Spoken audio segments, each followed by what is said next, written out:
దేవనాం ప్రియదర్శి సామ్రాట్ అశోక చక్రవర్తికి నా యొక్క అభివాదములు. అదేవిధంగా పరం పూజ్య బోధిసత్వ బాబాసాహెబ్ అంబేద్కర్ గారికి నా యొక్క అభివాదములు. ఈరోజు సూర్యాపేట పట్టణంలో రాజ్యాంగ అవగాహన సదస్సు కార్యక్రమాన్ని నిర్వహిస్తున్నటువంటి సమతా సైనిక్ దళ్ రాష్ట్ర మరియు జిల్లా కమిటీ, సూర్యాపేట కమిటీకి, అదేవిధంగా ఈ కార్యక్రమానికి ముఖ్య అతిథులుగా వచ్చినటువంటి గౌరవనీయులు రిటైర్డ్ జడ్జ్ అండ్ ఇక్కడ వచ్చేసినటువంటి ప్రతి ఒక్కరికి పేరు పేరున ఉద్యమ జైభీములు.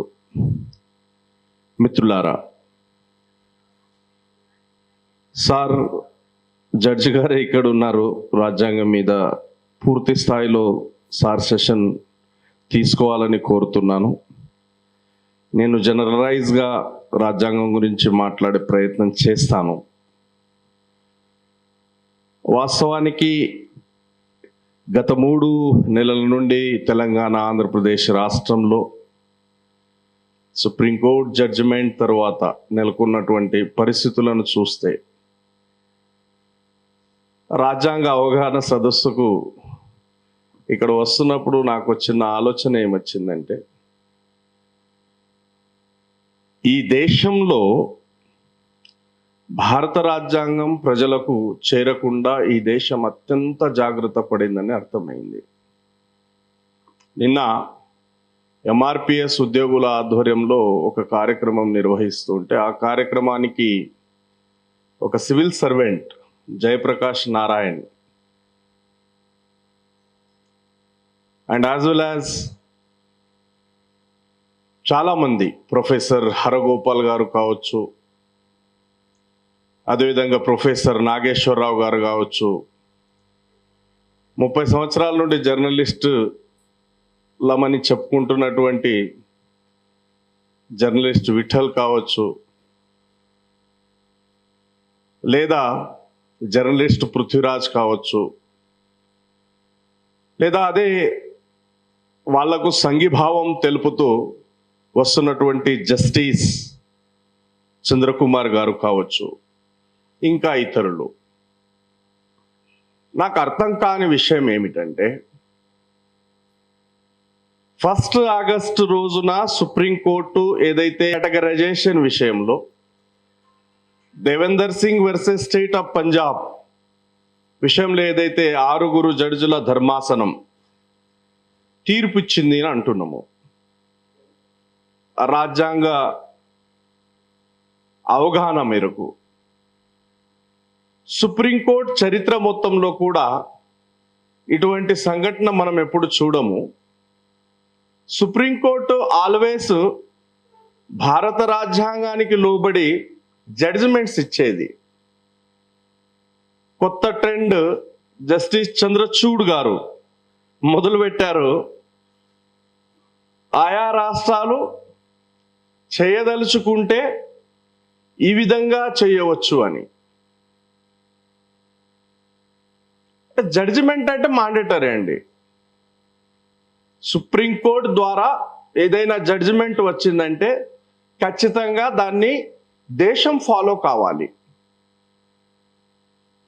ఇటువంటి సందిగ్ధమైన పరిస్థితి, ఇటువంటి విచిత్రమైన పరిస్థితి ఈ దేశంలో ఎన్నడూ నెలకొలేదు.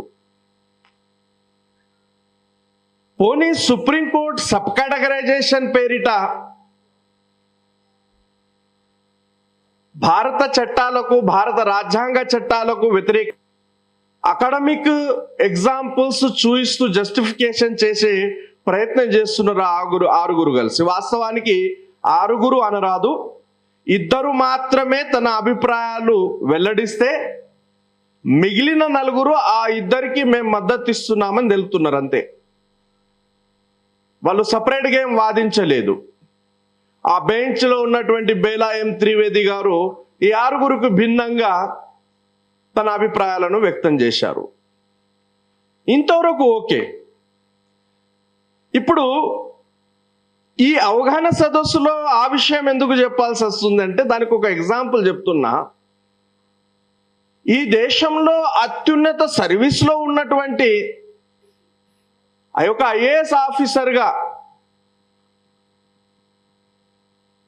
సర్వీసెస్ అందించి రిటైర్ అయినటువంటి ఒక వ్యక్తి భారత రాజ్యాంగానికి, రాజ్యాంగ చట్టానికి వ్యతిరేకమైనటువంటి ఒక అంశాన్ని సామాజిక న్యాయం అంటున్నాడు.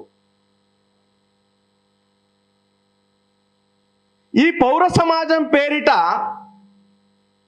పౌర సమాజ పౌర హక్కుల నాయకుల పేరిట చలామణి అవుతున్నటువంటి ఈ సోకాల్డ్ ఇంటలెక్చువల్స్ బుద్ధి జ్ఞానం ఏమన్నా ఉంటే సుప్రీంకోర్టు ఏం చెప్పింది కనీసం తెలుసుకునే ప్రయత్నం చేస్తే ఆ ప్రదర్శనలు చేయరు. నేను ఎందుకు ఆ మాటలు మాట్లాడాల్సి వస్తుందంటే, ప్రతి ఒక్కరూ ఈరోజు ఇంటలెక్చువల్గా చలామణి అవుతున్నటువంటి వాళ్ళే రాజ్యాంగం పట్ల వాళ్లకు సరైన అవగాహన లేదు. పౌర సమాజ లేదా పౌర హక్కుల నాయకులు అని చలామణి అవుతున్నటువంటి వాళ్ళకే రాజ్యాంగ చట్టాల మీద సరైన అవగాహన లేదు. మరి ఏమన్నా చదివారా అంటే చదివితే మాత్రం వాళ్ళ వ్యాఖ్యలు ఆ విధంగా ఉండవు. సుప్రీంకోర్టు కేటగరైజేషన్ విషయంలో దేశంలో ఉన్నటువంటి ఏ 1262 ఎస్సీ కులాలకు, ఏ ఒక్క కులాలకు న్యాయం చేసేదా ఆ తీర్పు అంటే కనబడదు. ఆ కేసులో క్రిమిలేయర్ అనేది మ్యాండేట్ కాదు, క్రిమిలేయర్ గురించి చర్చ చేస్తున్నారు.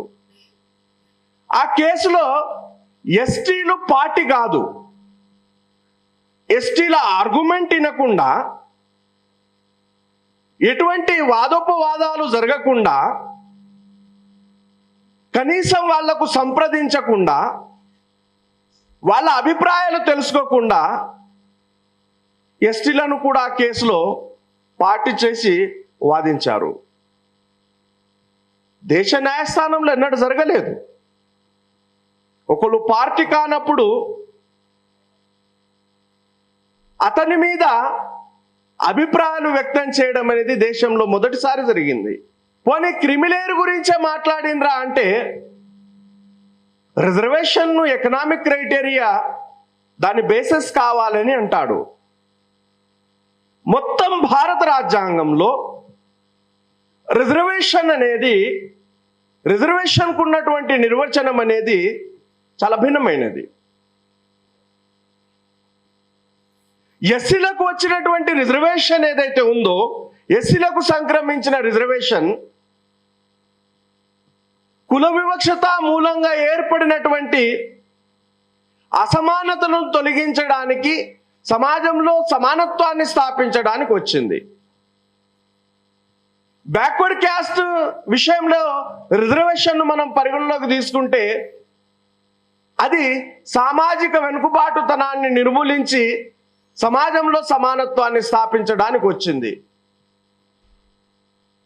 ఎస్టీలకు వచ్చినటువంటి రిజర్వేషన్లను మనం గమనించినట్లయితే సమాజానికి దూరంగా అటవిక ప్రాంతాల్లో ఉండి అభివృద్ధికి నోచుకున్నటువంటి అటవిక ఆదిమ జాతి కులాలను సమానత్వం స్థాపించడానికి ట్రైబల్స్కు రిజర్వేషన్ ఇచ్చారు. రిజర్వేషన్ యొక్క క్రైటీరియానే ఎకనామిక్ క్రైటీరియా కాదు. ఎకనామిక్ క్రైటీరియా కానప్పుడు కుండలో బువ్వ ఉంది, దాన్ని సమంగా పంచుకోవాలా, అన్నదమ్ములకు భూమి ఉంటే భూమిని పంచుకుంటలేరా, ఏం నాన్సెన్స్ మాట్లాడుతున్నారు వేదికల మీద వీళ్ళు అంటే వాళ్ళు అక్కడ ఆగలేదు. రిజర్వేషన్ ఒక జనరేషన్కే పరిమితం చేయాలంటున్నారు. రిజర్వేషన్కు టైం బాండ్ విధించాలంటున్నారు. ఆ మొత్తం తీర్పులో, ఆరుగురు ఇచ్చినటువంటి తీర్పులో ఎక్కడ కూడా రాజ్యాంగ చట్టాలకు లోబడి తీర్పు ఇవ్వకుండా అకాడమిక్ ఎగ్జాంపుల్స్ను తీసుకుంటున్నారు. ఏ అకాడమిక్ ఎగ్జాంపుల్ తీసుకున్నారు? ఏబి షహా అనే ఒక ఆంథ్రోపాలజిస్ట్ అంటరాని కులాల్లో కూడా అంటరానితనం ఉందని అతను ఒక పరిశోధన చేస్తున్నాడు. అదేవిధంగా ఒక ఎన్జిఓ నడిపేటటువంటి వ్యక్తి Martin Macwan untouchability within untouchables అని ఆయన ఒక ప్రాజెక్ట్ మీద వర్క్ చేశాడు. ఈ రెండింటినీ ప్రమాణాలు తీసుకొని వీళ్ళు తీర్పిస్తున్నారు. సరే ఇస్తున్నారు, ఇది హోమోజీనియస్ కాదు, వీళ్ళలో కూడా అంతరాలు ఉన్నాయి, సబ్స్టాన్షియల్ ఈక్వాలిటీ స్థాపించడానికి కేటగరైజేషన్ చేయాల్సిన అవసరం ఉంది అని జస్టిస్ చంద్రచూడ్ అంటున్నాడు. ఇక్కడ వాడినటువంటి వర్డ్ ఏంటంటే, రెండు సందర్భాల్లో చెప్తా. ఆయన జస్టిస్ చంద్రచూడ్ చట్టం ఎటువంటిదంటే, వకాలత్ గురించి మాట్లాడాల్సి వచ్చినప్పుడు రీసెంట్లీ ప్రొఫెసర్ నాగేశ్వరరావు వర్గీకరణను సమర్థిస్తూ సుప్రీంకోర్టుకు చెందినటువంటి ఇందిరా సహాని కేసులో ఒక వాదనను తీసుకొస్తూ కేరళకు సంబంధించిన ఒక కేసులో ఒక వాదనను తీసుకొచ్చారు. ఆ కేరళ కేసు వాదనలో ఎక్కడ కూడా సబ్ కేటగరైజేషన్ అంశం రాదు. ఇందిరా సహాని విషయంలో అయితే చాలా క్లియర్గా 9 జడ్జిల ధర్మాసనం ఏమంటుందంటే, ఎస్సీలు ఎస్టీలు హోమోజీనియస్ కమ్యూనిటీ కాబట్టి క్రిమిలేయర్ను వాళ్లకు వర్తించరాదు. దీన్ని ఎగ్జాంపుల్గా ఎస్సీ ఎస్టీలకు తీసుకురాదు అని అంటున్నారు. మరి ప్రొఫెసర్ నాగేశ్వరరావు ఏ బేసిస్ మీద మాట్లాడుతున్నాడో నాకు అర్థం కాని విషయము. అది సామాజిక న్యాయం అని అంటున్నారు. ఇక్కడ అర్థం చేసుకోవాల్సిన విషయం ఏమిటంటే, ఒక చదువులేనటువంటి వ్యక్తి తన నాయకత్వం కొరకు తాను ఆర్థికంగా ఇతర విధాలుగా బలపడ్డానికో ఒక ఎజెండాను తీసుకున్నాడు. ఆ ఎజెండాను గత 30 సంవత్సరాల నుండి దేశంలో ఉన్నటువంటి ప్రతి ఒక్కరూ సమర్థిస్తున్నారు. నీ ఎజెండా లేదా నీ డిమాండ్ న్యాయమైనదైతే, అందులో సామాజిక న్యాయం ఉన్నట్లయితే ఈ 30 సంవత్సరాలు ఎందుకు పోరాటం చేస్తావు? ఈ 30 సంవత్సరాల నుండి ఎందుకు పోరాటం చేస్తావు? ఎప్పుడో జరిగిపోవాలి. నీ ఎజెండా అనేది నీవు సామాజిక న్యాయం పేరిట సమాజానికి నమ్మిస్తున్నటువంటి అంశం ఏదైతే ఉందో అది రాజ్యాంగ చట్టాలకు భిన్నమైనది, వ్యతిరేకమైనది. కాబట్టి 30 సంవత్సరాలైనా అది తెర మీదకి రావట్లేదు. ప్రొఫెసర్ నాగేశ్వరరావు వాళ్ళ తాత మహాత్మా గాంధీ పుట్టొచ్చిన సబ్ కేటగరైజేషన్ చేయలేడు, జరగదు అది. ఈ సుప్రీంకోర్టు 6 జడ్జిలు రాజ్యాంగానికి భిన్నంగా, రాజ్యాంగ చట్టాలకు భిన్నంగా తన అభిప్రాయాలను వ్యక్తం చేస్తున్నప్పుడు వాళ్ళు ఇచ్చినటువంటి తీర్పులోనే ఆయా రాష్ట్ర ప్రభుత్వాలు దాన్ని అనుసరించినట్లయితే తిరిగి అది రేపు కోర్టులో కొట్టేయబడుతుంది.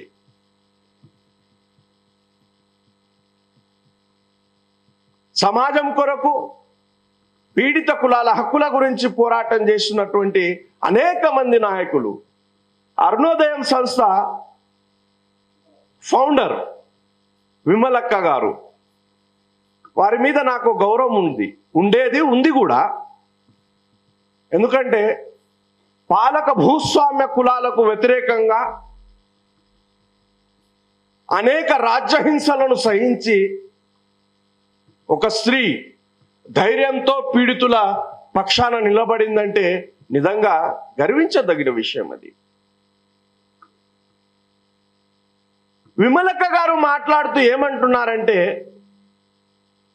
నేను ఎక్కడో ప్రోగ్రాంకి వెళ్తున్నాను, ఎవరో కండువలు వేసుకొని వచ్చారు, ఫోటోల కొరకు వచ్చారనుకుంటే వాళ్ళను నానా మాటలతో విమర్శిస్తున్నారని అంటుంది. ఆ సంఘటన నేను చూడలేదు, మీరు రికార్డ్ చేయలేదు, మీ మీద గౌరవం ఉంది, మీరు చెప్తున్నారంటే జరిగే ఉండొచ్చు. అటువంటి భాష వాడచ్చా అని ప్రోగ్రాంలో చెప్తున్న విమలక్క మాలల్ని మనువాదులు, మాలల్ని దోపిడిదారులు, మాలల్ని సామాజిక స్మగ్లర్లు, మాలలు మాఫియాలు అని విమర్శిస్తున్నటువంటి కృష్ణ మాదిగ, విఠల్, పృథ్వీరాజ్ వీళ్ళ పక్కన కూర్చొని నువ్వు వాళ్ళ భాష గురించి మాట్లాడుతున్నావు అంటే నిజంగా సిగ్గుచేటైన విషయం అది. విమలక్క గారు తిరిగి మీరు ఆలోచించాలి. రెండవ విషయము, మీరు ఒక పాట రాశారు మద్దతుగా 2 కులాలు కలవాలని, ఆహ్వానించదగ్గ విషయమే. ఆ పాటలో 2 మాల నాయకుల పేరు వచ్చిందని మన సోకాల్డ్ సామాజికవేత్త మంద ఏలియా ఇమ్మీడియట్గా రేస్ అయి చాలా పాటలో క్లియర్గా పార్లమెంట్లో చేయాల్సిన మోడీ సుప్రీంకోర్టు రూపంలో ఎందుకు ఇచ్చిందని ఒక సెంటెన్స్ వస్తే నేను ఈ పాటను వ్యతిరేకిస్తున్నా. అంటే నాకు తెలిసి ఆ సభలకు వస్తున్నటువంటి వాళ్ళు వాళ్ళ మీద గౌరవంతో రావట్లేదు, వాళ్ళ బెదిరింపులతో వస్తున్నారు. నిన్న స్పష్టంగా నాకు అర్థమవుతుంది. గత 30 సంవత్సరాల నుండి వీళ్ళు చేస్తున్నటువంటి బ్లాక్ మెయిలింగ్తో వస్తున్నారు. ఆ బ్లాక్ మెయిలింగ్ కు తలొగ్గే వీళ్ళు పనిచేస్తున్నారు అనేది చాలా స్పష్టంగా ఆయన ఆ పాటను వ్యతిరేకిస్తున్నా అంటున్నాడు. ఏమడిగింది విమలక్క పాటలో? మోడే నీ సభకు వచ్చిండు, గవర్నమెంట్ అతని చేతిలో ఉంది, పార్లమెంట్లో చట్టం చేసేది పోయి సుప్రీంకోర్టు ద్వారా ఎందుకు వచ్చినావయ్యా అని అడిగితే తప్పేముంది ఆ పాటలో? ఇప్పుడు నువ్వు సుప్రీంకోర్టు చేసింది యాక్సెప్ట్ చేయవా అంటే కృష్ణ మాదిగా సుప్రీంకోర్టు చేసింది నువ్వు ఈ జన్మలో కాదు 100 జన్మలు ఎత్తినా దాని అమల్లో చేయలేవు. నువ్వు అమలు తెచ్చినప్పుడల్లా దానికి ఆటంకాలు వస్తున్నాయి. ఇక మాలలు వ్యతిరేకిస్తున్నారు కాబట్టి మాలలు సామాజిక స్మగ్లర్లంట. కొత్త పదం వచ్చింది, పృథ్వీరాజ్ అంటాడు డకైట్లంట. ఏమో వాళ్ళ మాటల మీద సీరియస్నెస్ రావట్లేదు. విచిత్రంగా ఇంత అజ్ఞానపు మానవులు ఈ సమాజంలో మేధావులుగా చలామణి అవుతున్నారే, బాధ అనిపిస్తుంది. ఈ సందర్భం ఎందుకు స్టార్ట్ చేశానంటే భారత రాజ్యాంగ చట్టాలకు వ్యతిరేకంగా నిలబడినటువంటి ఒక మూమెంట్కు ఈ దేశంలో ఈ రాష్ట్రంలో మేధావులు అని చలామణి అవుతున్నటువంటి సోకాల్డ్ మేధావులు అందులో సామాజిక న్యాయం వెతుకుతున్నారు. మరి ఎలా వెతుకుతున్నారో తెలియదు. ఇక ప్రొఫెసర్ నాగేశ్వరరావు ఏమంటాడంటే 341 అనేది ఎస్సీ కులాలను గుర్తించడానికి ప్రాతిపాదిక కానీ రిజర్వేషన్ యొక్క ఆధారం కాదు అని అంటాడు. వీటన్నిటిని చూస్తే నేను ఎప్పుడో ఒక సందర్భంలో కాన్స్టిట్యూషన్ అవేర్నెస్ క్యాంపెయిన్ పూణేలో నిర్వహించిన సదస్సులో చెప్పిన ఎగ్జాంపుల్ గుర్తొచ్చింది. ఒక ఇంజనీరింగ్ కాలేజీలో మన సార్ లాగా ఒక ఫేమస్ ఒక అడ్వకేట్ను గెస్ట్గా పిలవడం జరిగింది. ఆయన రాజ్యాంగ చట్టాల మీద మొత్తం మాట్లాడాడు. మాట్లాడిన సందర్భంలో ఇంజనీరింగ్ స్టూడెంట్ ఒక ఆయన నిలబడి మొత్తం అయినాక, సార్ అన్నీ బాగానే చెప్పారు, ఇప్పుడు మాకు కొన్ని డౌట్స్ ఉన్నాయి చెప్పండి అంటే వకాలత్ అంటే ఏంటి అని అడిగాడు ఆయన. ఇంజనీరింగ్ స్టూడెంట్లకు ఆయన వకాలత్ గురించి ఆ లాయర్ మాట్లాడాలి. అయితే ఆయన ఏం చెప్పాడంటే, ఇగో నా దగ్గర ఇద్దరు వ్యక్తులు వచ్చారు. ఒకడు చాలా శుభ్రంగా స్నానం చేసి రెడీ అయి వచ్చాడు, ఇంకోడేమో అపరిశుభ్రంగా స్నానం చేయకుండా వచ్చారు. ఆ ఇద్దరిని నేనేమన్నానంటే, వెళ్ళి చెప్పండి ఆ ఇద్దరిలో స్నానం ఎవరు చేస్తారని అడిగాడు.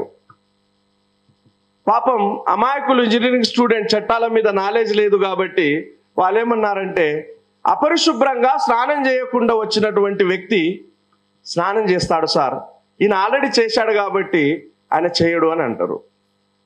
అప్పుడు లాయర్ ఏమంటాడంటే, చల్ తప్పు ఇది. అపరిశుభ్రంగా ఉన్న వ్యక్తి, అతడి మైండే అటువంటిది, ఆయన ఎప్పుడు శుభ్రంగా ఉండడు కాబట్టి అతడు మాత్రం స్నానం చేయడానికి వెళ్ళాడు. ఆల్రెడీ శుభ్రంగా ఉన్న వ్యక్తి, వీడికి అలవాటు స్నానం చేయడం కాబట్టి చెప్పిన వెంటనే స్నానం చేయడానికి వెళ్ళిండు, ఇతడు మాత్రం వెళ్తాడు అని అన్నాడు. ఇప్పుడు చెప్పండి ఎవడు స్నానం చేయడానికి వెళ్తాడని మళ్ళా అడుగుతాడు. అట్లయితే సార్ మరి శుభ్రంగా ఉన్నటువంటి స్నానం చేసిన వ్యక్తి స్నానానికి వెళ్తాడు అని అంటే, లేదు లేదు తప్పు. వాడు ఆల్రెడీ స్నానం చేసి శుభ్రంగా వచ్చాడు, వాడికి స్నానం చేసే అవసరం లేదు. ఇగో స్నానం చేయకుండా అపరిశుభ్రంగా వచ్చాడే ఇతడికి. ఇప్పుడు చెప్పండి స్నానం ఎవరు చేస్తారని అడిగాడు మళ్ళా. లేదు లేదు సార్, అపరిశుభ్రంగా ఉన్నటువంటి వ్యక్తి స్నానం చేయకుండా వచ్చినటువంటి వ్యక్తి స్నానం చేస్తాడంటే చల్ తప్పు అని అన్నాడు. నేను చెప్పాను కాబట్టి ఇద్దరు చేస్తారు అని అన్నాడు ఆయన. ఎందుకు? ఈయన అపరిశుభ్రంగా ఉన్నాడు, స్నానం చేయలేదు కాబట్టి స్నానం చేసే అవసరం ఇతడికి ఉన్నది, ఆయన శుభ్రంగా ఉండే అలవాటు ఉన్నది, నేను చెప్పాను కాబట్టి మళ్ళా పోయి స్నానం చేస్తాడు కాబట్టి ఇద్దరు చేస్తారు. ఇప్పుడు చెప్పండి ఎవరు చేస్తారని అడిగాడు. ఆ ఇంజనీరింగ్ విద్యార్థులు సార్ ఇద్దరు చేస్తారంటే, లేదు లేదు తప్పు అని అన్నాడు మళ్ళా. ఏం సార్ తప్పు అంటే, శుభ్రంగా ఉన్న వ్యక్తి ఆల్రెడీ స్నానం చేశాడు, అతనికి స్నానం చేసే అవసరం లేదు. అపరిశుభ్రంగా ఉన్న వ్యక్తికి స్నానం చేసే అలవాటు లేదు కాబట్టి వాడు చేయడు, ఇద్దరు చేయరు అని చెప్తాడు. ఇంజనీరింగ్ స్టూడెంట్స్లకు బుర్ర ఖరాబ్ అవుతుంది. వాళ్ళు ఏమంటారంటే, సార్ నువ్వు ఏది చెప్పినా అందులో సత్యమే అనిపిస్తుంది, అసలు ఇందులో సత్యం ఏంటి అంటే, వకాలత్ అంటే దీన్నే అంటారు, సందర్భాన్ని బట్టి తర్కించడమే వకాలత్ అని అంటాడు ఆయన. అట్లుంది మా ప్రొఫెసర్ నాగేశ్వరరావు కథ. 9 మంది జడ్జిలు ఇందిరా సహాని కేసులో జడ్జిమెంట్ ఇస్తూ 9 మంది రైట్ చేయడానికి వీలు లేదు అని చెప్తున్నారు వాళ్ళు. ప్రొఫెసర్ నాగేశ్వరరావు దాంట్లో ఏందో ఇంగ్లీష్ వర్డ్ వాడేసి, లేదు లేదు 341 ఓన్లీ ఎస్సీ కులాలను సెలెక్ట్ చేసే ప్రాతిపాదిక తప్ప రిజర్వేషన్ల ప్రాతిపాదిక అంటాడు. ఇటువంటి అజ్ఞానులు, ఇటువంటి ద్రోహపు బుద్ధి కలిగినటువంటి వాళ్ళు రానున్న కాలంలో పుడతారనే విషయం బాబాసాహెబ్ అంబేద్కర్ గారికి తెలుసు. కాబట్టి బాబాసాహెబ్ అంబేద్కర్ గారు 341 సవర్ణ చట్టంలో 3వ రకానికి చెందిన సవర్ణలో పడేశాడు. ఎందుకు? బాబాసాహెబ్ అంబేద్కర్ గారికి తెలుసు ప్రొఫెసర్ హరగోపాల్ పుడతాడని తెలుసు, బాబాసాహెబ్ అంబేద్కర్ గారికి తెలుసు ప్రొఫెసర్ నాగేశ్వరరావు పుడతాడని తెలుసు, బాబాసాహెబ్ అంబేద్కర్ గారికి తెలుసు IAS retire IAS Jayaprakash Narayan పుడతాడని తెలుసు. వీళ్ళు పుడతారు, పుట్టేసి ఆర్టికల్ 341 టింకరింగ్ చేస్తారు. టింకరింగ్ అంటే గెలుకుతారు. గెలకడం దేన్నంటారు? ఆడ బల్బ్ ఉంది, దాన్ని కదిలించే అవసరం లేదు, నేను దాన్ని కదిలించాను అవసరం లేకుండా, అది గెలకడం అంటే. ఇటువంటి వ్యక్తులు వస్తారు, 341 గెలుకుతారు. కాబట్టి రాజ్యాంగ పరిషత్తులో బాబాసాహెబ్ వాదిస్తూ చాలా స్పష్టంగా ఏమంటారంటే, 341 సవరించే హక్కు నేను రాష్ట్రాలకు ఇవ్వను, అదేవిధంగా కేంద్రానికి కూడా ఇవ్వను. ఆయా రాష్ట్రాల అభిమతం మేరకు, అంటే దేశంలోని 50% రాష్ట్రాల అసెంబ్లీలో బిల్లు ఆమోదించిన తర్వాత మాత్రమే పార్లమెంట్లో చట్టం చేయాలి, లేకపోతే 341 సవరించరాదు అని. మాలల బేసెస్ ఏంటి అని అడుగుతున్నారు. అయ్యా మేము రాజ్యాంగ ప్రేమికులం, ఇగో రాజ్యాంగ సదస్సు నిర్వహిస్తున్నాం. మా బేస్ కాన్స్టిట్యూషన్ అది రాజ్యాంగానికి వ్యతిరేకం కాబట్టి మేము వ్యతిరేకిస్తున్నాం. ఇక సామాజిక న్యాయము, కుండలు అన్నము పంచడము, అన్నదమ్ముల భూమి పంచాయతీ, అవి లాజికల్ మాటలు, చట్ట పరిధిలో వచ్చే మాటలు కావవి. ఈ లాజికల్ మాటలు పక్కన పెట్టి ఎలా చేయొచ్చో మేము చెప్తున్నాం. విమలక్క అయినా, ప్రొఫెసర్ నాగేశ్వరరావు అయినా, ప్రొఫెసర్ హరగోపాల్ అయినా, లేదా ఈ సోకాల్డ్ జర్నలిస్టులు అయినా రండి, మోడీని పార్లమెంట్లో చట్టం చేయమని పోరాటం చేద్దాం. మేము మాలలందరం కలిసి వస్తాం. ఈ లొల్లే వద్దు, అందరం వద్దాం. విమలక్కకు నిజంగా సామాజిక న్యాయం పట్ల సమర్థన ఉంటే అక్కడ వాళ్లకు మద్దతుగా భయంతో వస్తున్నారా, భక్తితో వస్తున్నారా, అవసరరీత్యా వస్తున్నారా, నాకు అసందర్భమైన విషయము.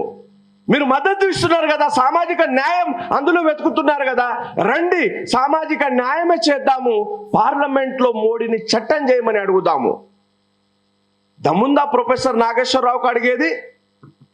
ప్రొఫెసర్ హరగోపాల్ రావుకు అడిగే దమ్ముందా? విచిత్రం ఏంటంటే హైకోర్టులో రిటైర్డ్ జడ్జి జస్టిస్ చంద్రకుమార్ ఆ సభకు వచ్చి అందులో సామాజిక న్యాయం వెతికాడే. నిజంగా రాజ్యాంగం ప్రమాదంలో ఉందనే భయం వేసింది నాకు. ఎందుకు ఈ మాటలు నేను చెప్పాల్సి వచ్చిందంటే, రాజ్యాంగం ఎంత బ్యూటిఫుల్ అంటే ఈ దేశంలో ప్రతి పౌరుడు రాజ్యాంగాన్ని గుండెలో పెట్టుకొని నడవాలి. కారణం ఏంటంటే, రాజ్యాంగం కంటే ఈ దేశం యొక్క చరిత్రను మనం గమనిద్దాం. రామాయణ కాలంలో రాముడు సీత కోరిక మేరకు జింక మీద బాణం ఎక్కువ పెట్టాడు. ఇదే కాలంలో రాముడిని పుట్టి జింక మీద బాణం ఎక్కువ పెట్టమనండి, పాసిబులా? చట్టరీత్యా అతడు శిక్షను అనుభవించాలి. ఒకసారి ఆలోచన చేద్దాం. సావిత్రిబాయి ఫులే గారు బాలికల కొరకు పాఠశాలను స్థాపించినప్పుడు వాళ్ళు మరో అకామిడేషన్ కొరకు వెతుకుతారు. విధురాలైనటువంటి మహిళలను అత్యంత దారుణంగా లైంగికంగా శోషణ చేసి వాళ్ళను ప్రెగ్నెంట్ చేస్తున్నటువంటి క్రమంలో అయితే అబార్షన్ చేసి ఆ పిల్లల్ని హతమార్చాలా, లేకపోతే పాపం ఆ విధురాలు చనిపోవాలా? సావిత్రిబాయి ఫులే గారు నడిపినటువంటి పాఠశాలల్లో విధురాలకు స్పెషల్గా అకామిడేషన్ ఇచ్చారు. వాళ్ళు రికమెండ్ చేశారు, అమ్మా మీరు ఎవరి ద్వారా శోషణకు లోనైనా ఒకవేళ మీకు ప్రెగ్నెన్సీ వచ్చినట్లయితే రండి, మా దగ్గర వచ్చి ప్రసవించండి, మీ బిడ్డను మేము పోషిస్తాము అని. ఈరోజు భార్యాభర్తలు ఇద్దరు సమాజ సమక్షంలో, చట్టాల సమక్షంలో వివాహం చేసుకొని గర్భంలో పిండం నిర్మాణమైన తర్వాత విచక్షణ రహితంగా మేము పిండాన్ని తీస్తా అంటే ఏమవుద్ది?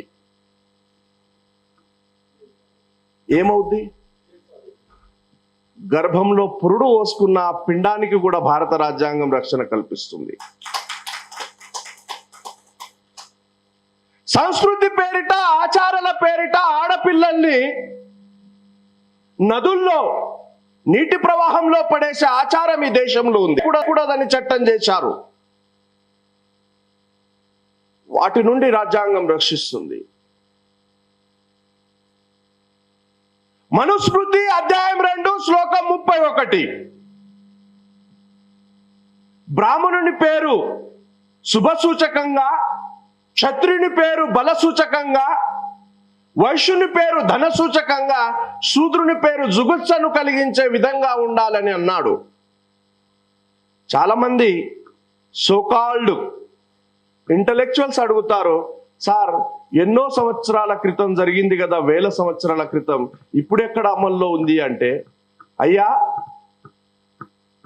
చాలా మంది బీసీ మిత్రులు అడిగిన సందర్భంలో చెప్తున్నా, మీ నాన్న పేరేంటి అని అడుగుతా. కొద్దిగా స్మార్ట్గా కనబడుతుంది. మీ తాత పేరు ఏంటంటే పెంటయ్యనో, ఎల్లయ్యనో, పుల్లయ్యనో, మల్లయ్యనో అని అంటాడు. ఇప్పుడు చెప్పు, ధర్మం వేల సంవత్సరాల క్రితము, చట్టము వేల సంవత్సరాల క్రితం అయితే మీ తాత పేరు పెంటయ్య ఎందుకైంది అని అన్నాను. కనీసం మంచి పేరు పెట్టుకునే అర్హత శూద్రులకు లేదు. శూద్రులంటే చాలా మంది భ్రమపడుతున్నారు ఎస్సీ ఎస్టీలను. అసలు ఎస్సీలు శూద్రులు కాదండి. హిందూ బ్రాహ్మణికల్ సోషల్ ఆర్డర్లో ఎస్సీలు లేరు, వాళ్ళు హిందువులే కారు. శూద్రులు అంటే జంధ్యం లేనటువంటి వాళ్ళు, ఉపనయనం లేనటువంటి వాళ్ళు. జంధ్యం లేదా ఉపనయనం లేని కులాలను శూద్రులు అంటారు. కేసీఆర్కు జంధ్యం ఉంటుందా? ఉంటుందా సార్? వెల్మలకు ఉండదు. కేసీఆర్ శూద్రుడు. భగవద్గీత అధ్యాయం 9 శ్లోకం 32 శూద్రులు పాపయోని నుండి పుట్టారు అని శ్రీకృష్ణ పరమాత్ముడు అంటున్నాడు. అంటే కేసీఆర్ నువ్వు అమ్మనా బూతు తిట్టాడు శ్రీకృష్ణుడు, రేవంత్ రెడ్డిని తిట్టాడు, చంద్రబాబుని తిట్టాడు. అంటే జంధ్యం లేనటువంటి కులాలు పాపయోని నుండి పుట్టారు. ఇక్కడ నా తల్లులు ఉన్నారు కాబట్టి దాని అర్థం చెప్పను నేను. ఒక ధర్మం శూద్రులకు ఇచ్చిన విలువ అది. ఒక ధర్మం శూద్రులకు ఇచ్చినటువంటి విలువ. మనుస్మృతి అధ్యాయం 4 శ్లోకం 61 శూద్రుడేలు రాజ్యం రాదు. జస్ట్ ఒక 200 సంవత్సరాల క్రితం వెళ్ళి ఛత్రపతి శివాజీ మహారాజును మనం పరిశీలన చేసినట్లయితే శూద్రుడు పోరాటం చేశాడు, రాజ్యాన్ని కైవసం చేశాడు. నాకు రాజాభిషేకం చేయమని బ్రాహ్మణుల దగ్గర వేడుకుంటే శూద్రులకు రాజ్యాభిషేకం చేయడం మా ధర్మంలో లేదు, మా ధర్మానికి వ్యతిరేకం కాబట్టి మేము రాజ్యాభిషేకం చేయమని అవమానించారు అతన్ని. 1000 మంది సైన్యంతో చేతిలో ఖడ్గాన్ని కలిగి ఉన్నటువంటి ఆ ఛత్రపతి శివాజీ మహారాజ్కు బ్రాహ్మణ పండితుడు అవమానించాడు. రాజ్యాన్ని స్థాపించినటువంటి అత్యంత ధైర్యవంతుడు, పోరాట యోధుడు. అప్పుడు ఛత్రపతి శివాజీ మహారాజ్ పూణెకెళ్ళి గగాభట్ అనే ఒక బ్రాహ్మణుణ్ణి ఒప్పించి, నీ బరువుకు సమానంగా తూగే బంగారాన్ని నేను ఇస్తాను, నాకు రాజ్యాభిషేకం చేయమంటే ఆ గగాభట్టుడు వచ్చేసి ఛత్రపతి శివాజీ మహారాజ్కు కాలి బొటన రేలుతో తిలకం దిద్ది ఇదే శూద్రుడి రాజ్యాభిషేకం అని అవమానించాడు. ఈరోజు శూద్రుడైనటువంటి రేవంత్ రెడ్డి ఈ రాష్ట్రానికి ముఖ్యమంత్రి అయ్యాడు. శూద్రుడైనటువంటి చంద్రశేఖర్ రావు ఈ రాష్ట్రానికి ముఖ్యమంత్రి అయ్యాడు. చంద్రబాబు అయ్యాడు, జగన్మోహన్ రెడ్డి అయ్యాడు. ఈ శూద్రులందరూ మనుస్మృతి అధ్యాయం 4 శ్లోకం 61 ప్రకారము శూద్రులు రాజ్యము అంగీకరించరాదు అని వైదిక బ్రాహ్మణ ధర్మం యొక్క రాజ్యాంగ మనుస్మృతిలో ఉంటే, ఈరోజు శూద్రులు రాజ్యంలో రావడానికి ప్రాథమిక కారణం భారత రాజ్యాంగం. ఈ దేశంలో స్త్రీలు చదువుకోరాదు, స్త్రీలు ఎటువంటి వ్రతం చేయరాదు, ఎటువంటి పూజ చేయరాదు, ఎటువంటి హోమం చేయరాదు. పతి సేవయే స్త్రీలకు స్వర్గం అంట. నేను చెప్పట్ల, శాస్త్రాలు ఘోషిస్తున్నాయి. ఏ మాట నేను నా నోటి నుండి రానియా, చెప్పిన ప్రతిదానికి ఎవిడెన్స్ ఇస్తా. ఈరోజు చక్కగా నా స్త్రీలు చదువుకొని ఉద్యోగాలు సంపాదిస్తున్నారు. ఏం జరిగింది? ఎందుకు జరుగుతుంది?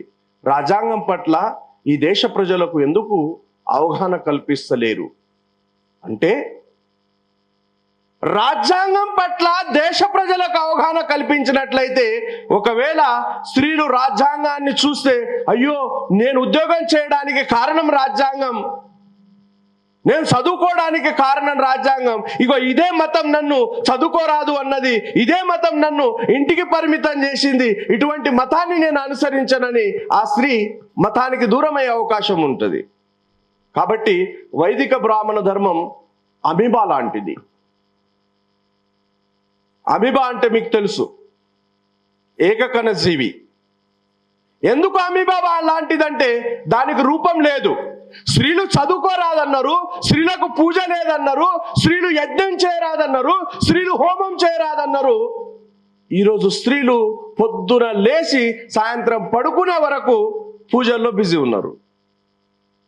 వాళ్ళ శాస్త్రాలకు వ్యతిరేకంగా వాళ్ళే శాస్త్రాలు రాసుకున్నారు. నేను రాసుకోలే ఆ శాస్త్రాలు. ఈరోజు ఆ మాతృమూర్తి పూజలు చేసిన బాబాసాహెబ్ అంబేద్కర్ పెట్టిన భిక్ష మాత్రమే అది. వ్రతాలు చేసిన బాబాసాహెబ్ చేసిన హక్కే, రాజ్యాంగం ఇచ్చినటువంటి హక్కే. ఆ స్త్రీ ఆ రాజ్యాంగం హక్కుల గురించి తెలుసుకున్నట్లయితే, ఆ హక్కుల్ని నిరోధించి, ఆ హక్కుల్ని వ్యతిరేకించి వేల సంవత్సరాల పాటు స్త్రీల జీవితాలను నాశనం చేసినటువంటి ఆ మనుస్మృతి మీద, ఆ మనుధర్మ శాస్త్రం మీద, ఆ ధర్మం మీద వ్యతిరేకత ప్రదర్శించే అవకాశం ఉంది. కాబట్టి రాజ్యాంగం వాళ్ళ వరకు వెళ్లకుండా ఈ వ్యవస్థ జాగ్రత్త పడ్డది. చాలామంది మతం గురించి మాట్లాడాల్సి వచ్చినప్పుడు మా పవన్ కళ్యాణ్ తర్వాతనే మాట్లాడాలి. ఆంధ్రప్రదేశ్ రాష్ట్ర ఉప ముఖ్యమంత్రి యాక్టర్ పవన్ కళ్యాణ్. నేను సినిమాలు చూడనండి, పేర్లు గుర్తుండే. సనాతన ధర్మాన్ని రక్షించాలని పాపం అరుస్తా ఉంటే జాలనిపిస్తుంది. ఎంత కష్టపడుతున్నాడు ఈయన అని. మనుస్మృతి అధ్యాయం 2 శ్లోకం 188, శూద్రులు ఎటువంటి ఆస్తుల్ని కలిగి ఉండరాదు, శూద్రులు గో సంపదను కలిగి ఉండరాదు, శూద్రులు అశ్వాలను కలిగి ఉండరాదు, శూద్రులు బంగారు ఆభరణాలను ధరించరాదు, శూద్రులు నెయ్యి తినరాదు. ఇప్పుడు పవన్ కళ్యాణ్ మాట్లాడాలి సనాతన ధర్మం గురించి. నీ సనాతన ధర్మానికి వ్యతిరేకంగా సంపదను పోగు చేసుకున్నావు, దానం చేయి. నీ సనాతన ధర్మానికి వ్యతిరేకంగా నెయ్యి తింటున్నావు, ఆత్మహత్య చేసుకో. నీ సనాతన ధర్మానికి వ్యతిరేకంగా నీ ఇంట్లో గో సంపద ఉంది, నువ్వు ధర్మాన్ని ఉల్లంఘించిన అని ప్రకటన చేయి. ఎందుకు ఈ దేశం రాజ్యాంగం నుండి దేశ ప్రజలను దూరం చేస్తుందంటే, రాజ్యాంగం కంటే ముందు ఈ దేశ సామాజిక వ్యవస్థ అత్యంత ప్రమాదకరంలో ఉంది. ఎంత ప్రమాదకరంగా ఉందంటే మీకు ఒక శ్లోకం చెప్తాను.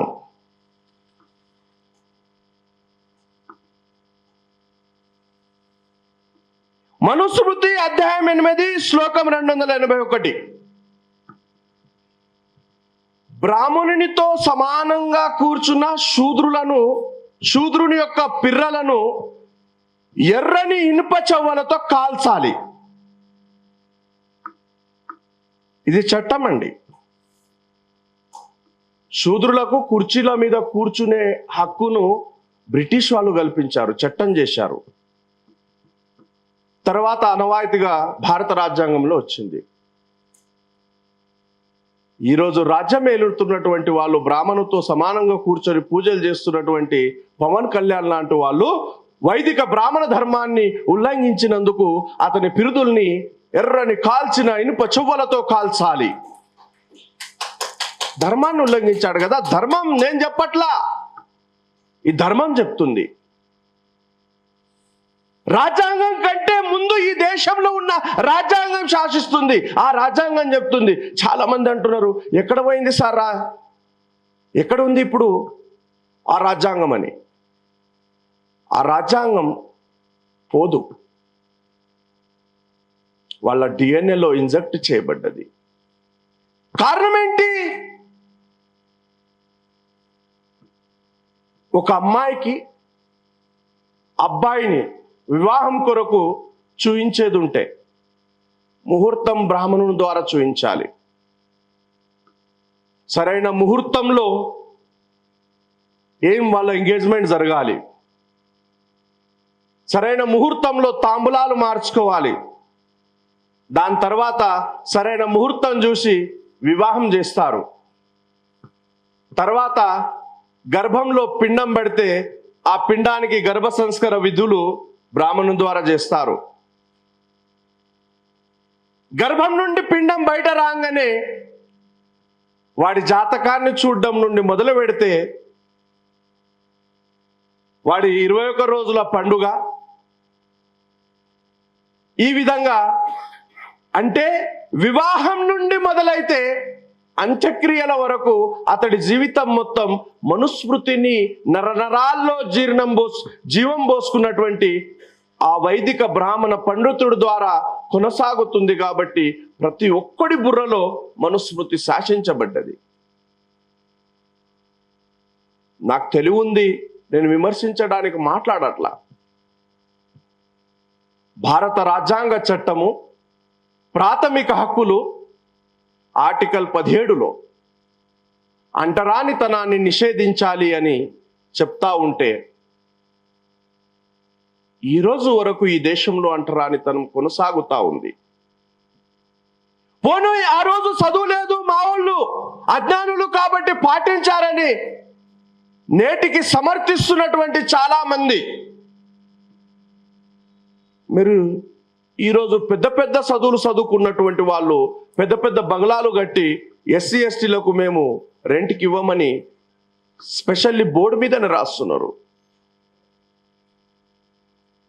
భారత రాజ్యాంగం 1950 26 జనున అమల్లోకి వస్తే ఈరోజు 75 సంవత్సరాలు పూర్తి చేసుకుంటున్నారు రాజ్యాంగం అమల్లోకి వచ్చి. బడా బడా చదువులు చదివి అనేక రకాల రాజ్యాంగ పదవులను అనుభవిస్తున్నటువంటి ఈ మానవ సమాజం నేటికి కూడా కుల వివక్షతను పాటిస్తుంది. దీని మీద ఈ పౌర సమాజం నాయకులు మాట్లాడు. ఒకడంటాడు, వాడెవడో గోనె ప్రకాశ్రావు, మాలలు జీరోలట, కృష్ణమాదిగ హీరో అంటాడు.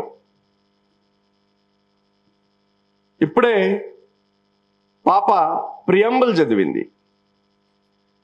స్వేచ్ఛ, సమానత్వం, సోదరభావం, సౌభ్రాతృత్వం అని పీఠికలో చదువుతున్నప్పుడు ఏ సమానత్వం గురించి మాట్లాడాలి? సామాజిక సమానత్వం, ఆర్థిక సమానత్వం, రాజకీయ సమానత్వం.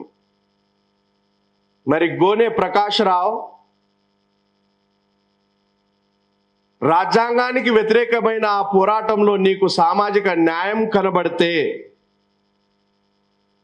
0.8% ఉన్న నీ వెలుమలు చేసిన దోపిడెంత లెక్క చేయి. కేసీఆర్ ప్రభుత్వంలో ఒకే కుటుంబం అనుభవించిన పదవులు ఏ రాజ్యాంగ చట్టాల ప్రకారం మీరు అనుభవించారు? మరి ఇక్కడ మీకు సామాజిక రాజకీయ న్యాయం కనబడలేదే? ఇక్కడ కనబడదు. ఈడేమో చదువు లేనోడు, రాజ్యాంగ చట్టాల గురించి తెలియదు, తన బతుకు తెరువు కొరకు ఒక ఉద్యమాన్ని తెర మీదకి తెచ్చాడు. వీళ్ళందరి ఇంట్రెస్ట్ ఏమిటంటే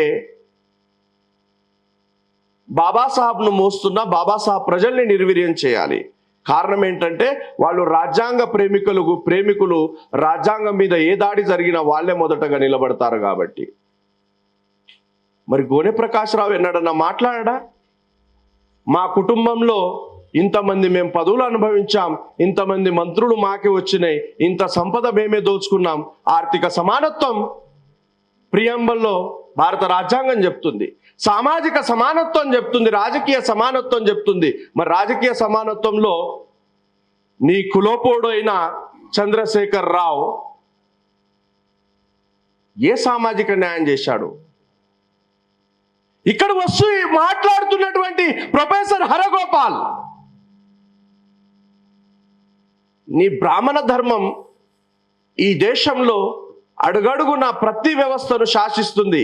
అక్కడ సామాజిక న్యాయం అడుగు చూద్దాం. సుప్రీంకోర్టులో దాదాపు 90% జడ్జిలు బ్రాహ్మణులే, హైకోర్టులో దాదాపు 80% జడ్జిలు బ్రాహ్మణులే. ఇక్కడే మాట్లాడు చూద్దాం. హైకోర్టులో, సుప్రీంకోర్టులో సామాజిక న్యాయం చేయమని పోరాటం చేయి హరగోపాల్. నీలో ఉన్న సామాజిక న్యాయం ఎటువంటిదో అప్పుడు బయటపడుతుంది. ఈ దేశంలో ఉన్నటువంటి సివిల్ సర్వెంట్స్ లో 70% బ్రాహ్మిన్ కమ్యూనిటీ ఉంటుంది. మాక్సిమం పార్లమెంట్ లో ఉన్నటువంటి సెక్రటరీస్ లో 80% బ్రాహ్మిన్సే ఉన్నారు. ఆ కులం నుండి వచ్చినటువంటి నువ్వు ఇది సామాజిక న్యాయ సూత్రానికి వ్యతిరేకము అని పోరాటం చేయి చూస్తాను. ఇక జయప్రకాష్ నారాయణ్, ఇతని గురించి ఎంత తక్కువ మాట్లాడితే అంత మంచిది. నేను ఒక సందర్భం చెప్తాను. రీసెంట్లీ కారం చెడు మీద వర్క్ చేస్తున్నా. కాకపోతే మెసేజ్ చాలా గొప్పగా ఇచ్చాడు నిన్న. దానికి అభినందనలు తెలియజేస్తున్నా. కానీ జయప్రకాష్ నారాయణ్ గారు ఈరోజు సామాజిక న్యాయం, దేశం, చట్టం, రాజ్యాంగం గురించి మాట్లాడుతుంటే దయ్యాలు వేదాలు వల్లించినాయి అనే ఒక సామెత నాకు నిన్న అనిపించింది. కారణం ఏంటంటే 17th జూలై 1985 కారం చెడు సంఘటన జరిగింది. అప్పుడు అక్కడ బాధితులకు ఉద్యోగాలు ఇవ్వడం జరిగింది.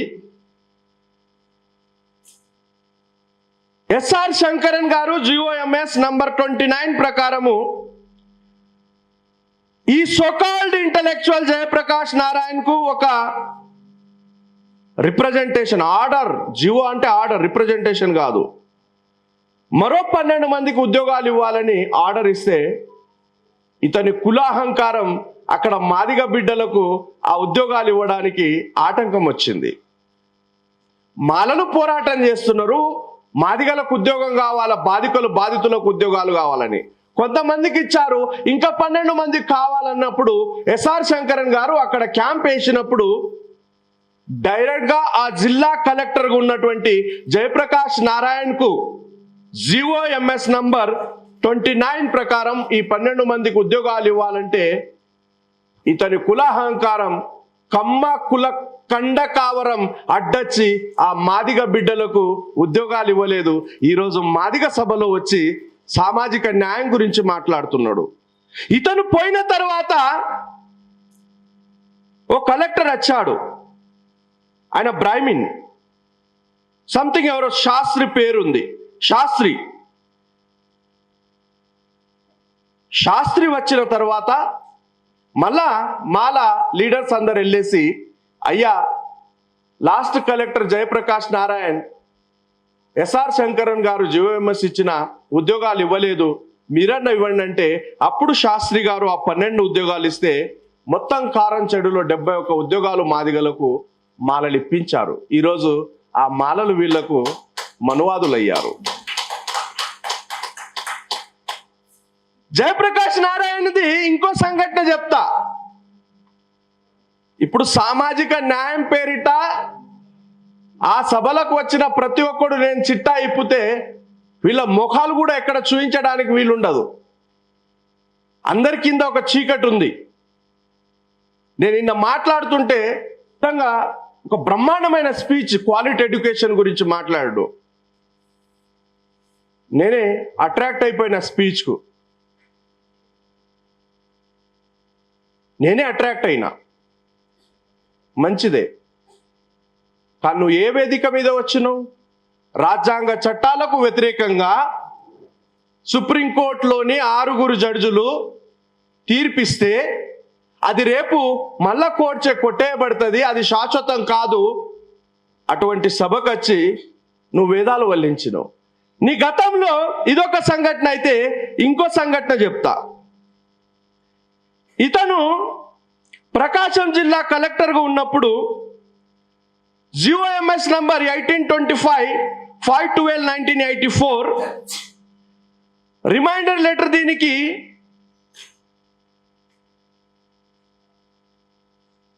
నైన్ మెరైన్ కెమికల్స్ లిమిటెడ్కు 2900 ఎకరాలు 21 సెంట్ల భూమిని ఒక కమ్మ కులస్తుడికి ప్రభుత్వ పరంగా ఇచ్చేశాడు కలెక్టర్గా ఉన్నప్పుడు. అదేవిధంగా సదరన్ మెగ్నీషియం కెమికల్స్ లిమిటెడ్లో 1556 ఎకరాలు 59 సెంట్ల భూమిని ఇచ్చాడు. ఈ భూమి ఇచ్చేటప్పుడు జయప్రకాష్ నారాయణ్ భూమి ఇస్తే సరే ప్రభుత్వం వాళ్ళది, ఏ కులానికి ఇచ్చారు, ఇండస్ట్రీ డెవలప్మెంట్ కింద ఇచ్చారు అని వాదన వస్తే కావచ్చు గాక, కానీ ఇతను ఇచ్చినటువంటి భూమి భీమావరంలో భూ పోరాటం జరిగినప్పుడు అక్కడ కమ్యూనిస్టు నాయకులు కలిసి పోరాటం చేసి భూమిని సాధించారు. ఆ భూమిని సాధించిన భూమిలో ఆ పోరాటంలో పేదలకు వచ్చినటువంటి, ఆడ మాలమాదిగా పేదలకు వచ్చినటువంటి భూమి, ఇక్కడ మాలలు పోరాటం చేశారు. మళ్ళా సంతరావు గ్రామం ప్రకాశం జిల్లా, ఇక్కడ సంఘటన ఇది. ఈయన 145 ఎకరాల భూమిని 145 మందికి 290 ఎకరాల భూమిని అక్కడ పంచితే ఈ 290 ఎకరాల భూమిని జయప్రకాష్ నారాయణ్ తన కమ్మ కులస్తులకు అక్రమంగా రాసిపెట్టాడు. ఇతను మాట్లాడుతున్నాడు భారత చట్టాల గురించి, సామాజిక న్యాయం గురించి. నేను ఎందుకు ఒకళ్ళ మీద వ్యతిరేకతతో చెప్పట్లేదు, నేను వచ్చింది రాజ్యాంగ సదస్సు మాట్లాడడానికి.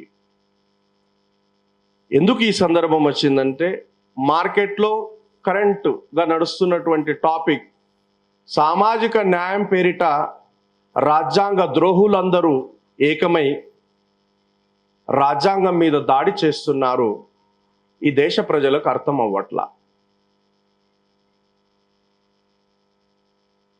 ఇక వాళ్ళు దేశ చట్టాలకు వ్యతిరేకమైనటువంటి అంశాల్లో రకరకాల లాజిక్స్ మాట్లాడుతున్నారు. లాజిక్స్ మాట్లాడితే చట్టాలు కావు.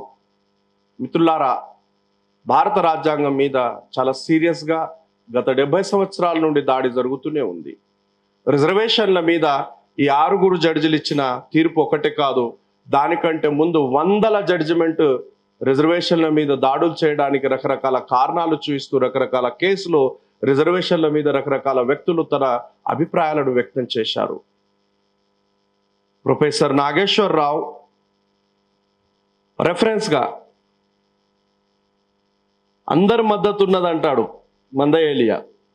ఎస్ఆర్ శంకరన్ ఈ దేశంలోనే నాకు తెలిసి అతి గొప్ప ఒక బ్రాహ్మణ ఐఏఎస్ అధికారి.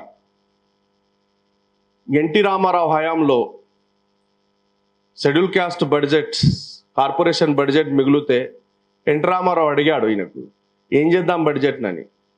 ఆ కులం బడ్జెట్ ఆ కులానికే వాడాలి, లేని పక్షంలో ఒప్పుకునేది లేదు అని అన్నాడు. ఏం చేస్తే బాగుండు అంటే, గురుకులాలను స్థాపిద్దాం సార్ ఎస్సీల కొరకు అని గురుకులాలకు మోడల్ ఐడియా ఇచ్చింది ఎస్ఆర్ శంకరన్.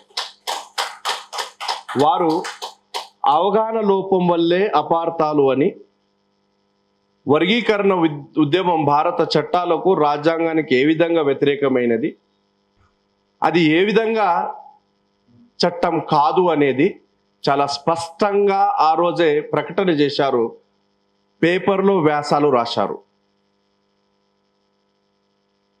ఈరోజు సోకాల్డ్ ఇంటలెక్చువల్స్ అందరూ పోగై అందులో న్యాయం వెతుకుతున్నారు.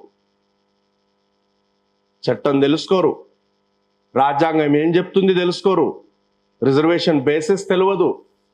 అరే రిజర్వేషన్ యొక్క బేసిసే ఎకనామిక్ క్రైటీరియా కానప్పుడు ఈడబ్ల్యూఎస్ రిజర్వేషన్ ఎందుకు ఇస్తారు అని ఈ నాగేశ్వరరావు అడగడు, ప్రొఫెసర్ హరగోపాలరావు అడగడు, ప్రొఫెసర్ జయధీర్ తిరుమలరావు అడగడు. ప్రొఫెసర్ విశ్వేశ్వరయ్య అడగడు. ఈడబ్ల్యూఎస్ రిజర్వేషన్ భారత రాజ్యాంగం మీద జరిగిన అతిపెద్ద దాడి అది. రాజ్యాంగ స్వరూపానికి విఘాతం కలిగించే చట్టం అది. దీని గురించి వీళ్ళు ఇంటెలెక్చువల్ మాట్లాడలేదే.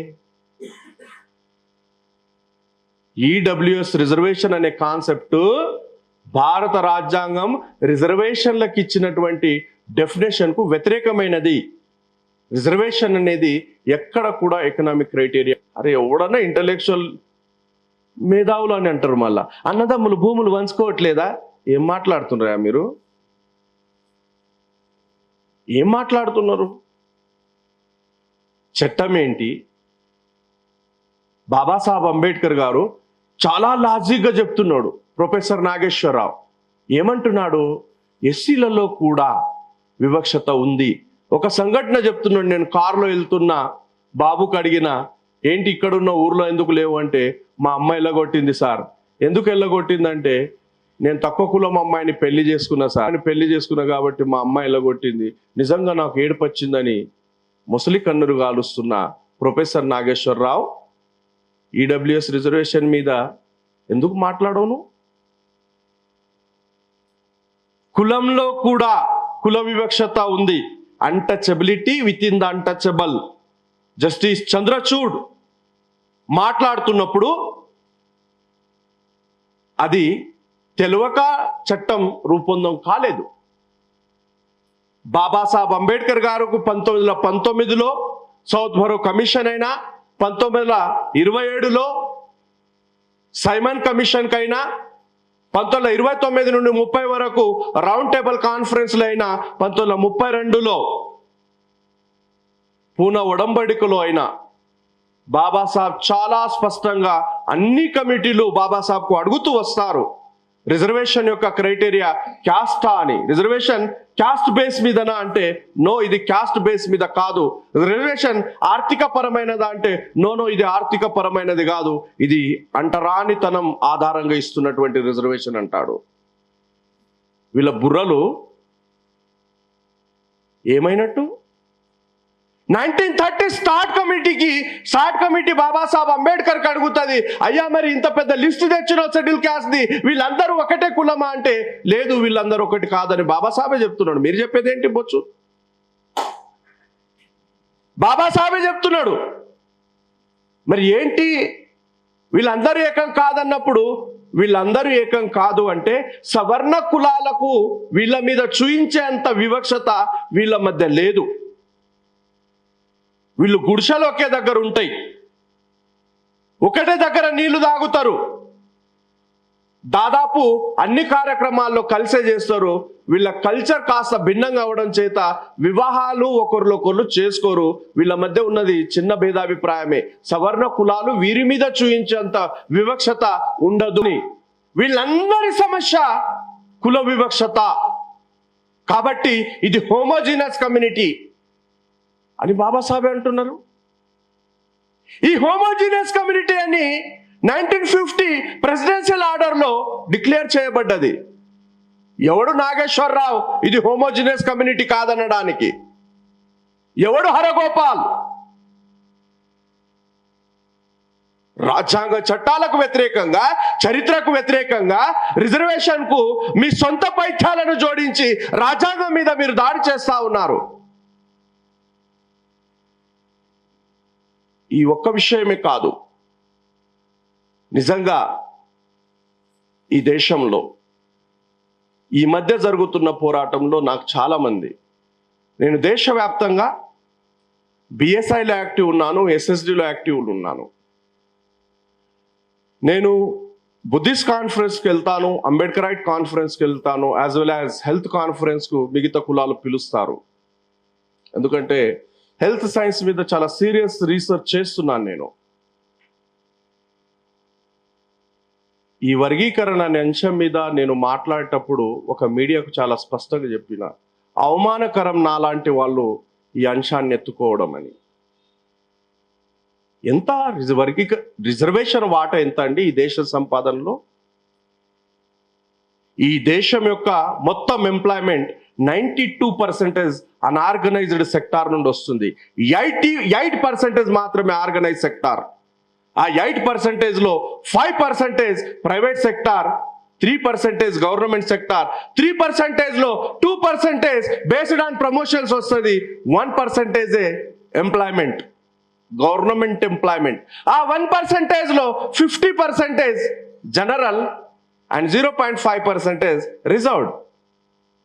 0.5%లో 27% BC, 8% ST, 15% SC. ఇలా ఈ దేశం మొత్తం వాటాలో, ఈ దేశం మొత్తం ఎంప్లాయ్మెంట్లో రిజర్వేషన్ ఎంత? 0.5%. 99.5% విషయాలను ఈ మేధావులు ఎక్కడ మాట్లాడకుండా ఆ 0.5% లో కూడా ఓన్లీ 15% మీద నెలకొన్నటువంటి ఒక అన్కాన్స్టిట్యూషనల్ వివాదం మీద మాట్లాడుతున్నారు. రిమైనింగ్ 99.5% రిసోర్సెస్ మీద ఎవడు మాట్లాడు. కేసీఆర్ 10 సంవత్సరాల కాలంలో ఎంత ఈ రాష్ట్ర సంపదను దోపిడీ చేశాడు. ఈ హరగోపాల్ మాట్లాడు, నాగేశ్వరరావు మాట్లాడు. రాజ్యాంగ చట్టాలకు వ్యతిరేకంగా ఈ దేశ సంపదను కొన్ని కులాలు మాత్రమే ఓన్ చేసుకుంటా ఉంటే వీళ్ళు అక్కడ మాట్లాడు, అక్కడ చాలా సైలెంట్గా ఉంటారు. ఇక్కడ మాలమాదిగల మధ్య పంచాయతీ వస్తే పెద్ద మనుషులుగా వచ్చారు. పంచాయతీ తెంపుతారంట. కుండల పువ్వు అంట. ఎవడాడు? పృథ్వీరాజ్. కుండల పువ్వు ఉంది, సగం సగం పంచాలంట.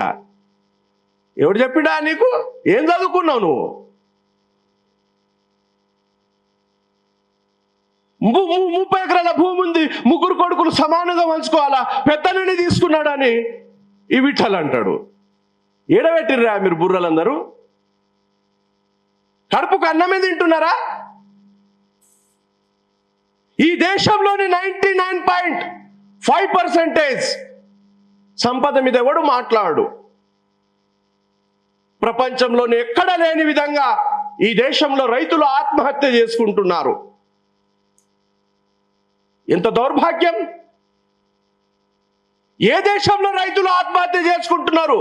ప్రపంచంలోనే సాగుయోగ్యమైన భూమిలో భారతదేశం 2వ స్థానంలో ఉంటుంది. 185 మిలియన్ల హెక్టార్ల భూమి ఈ దేశంలో సాగుయోగ్యమైనది.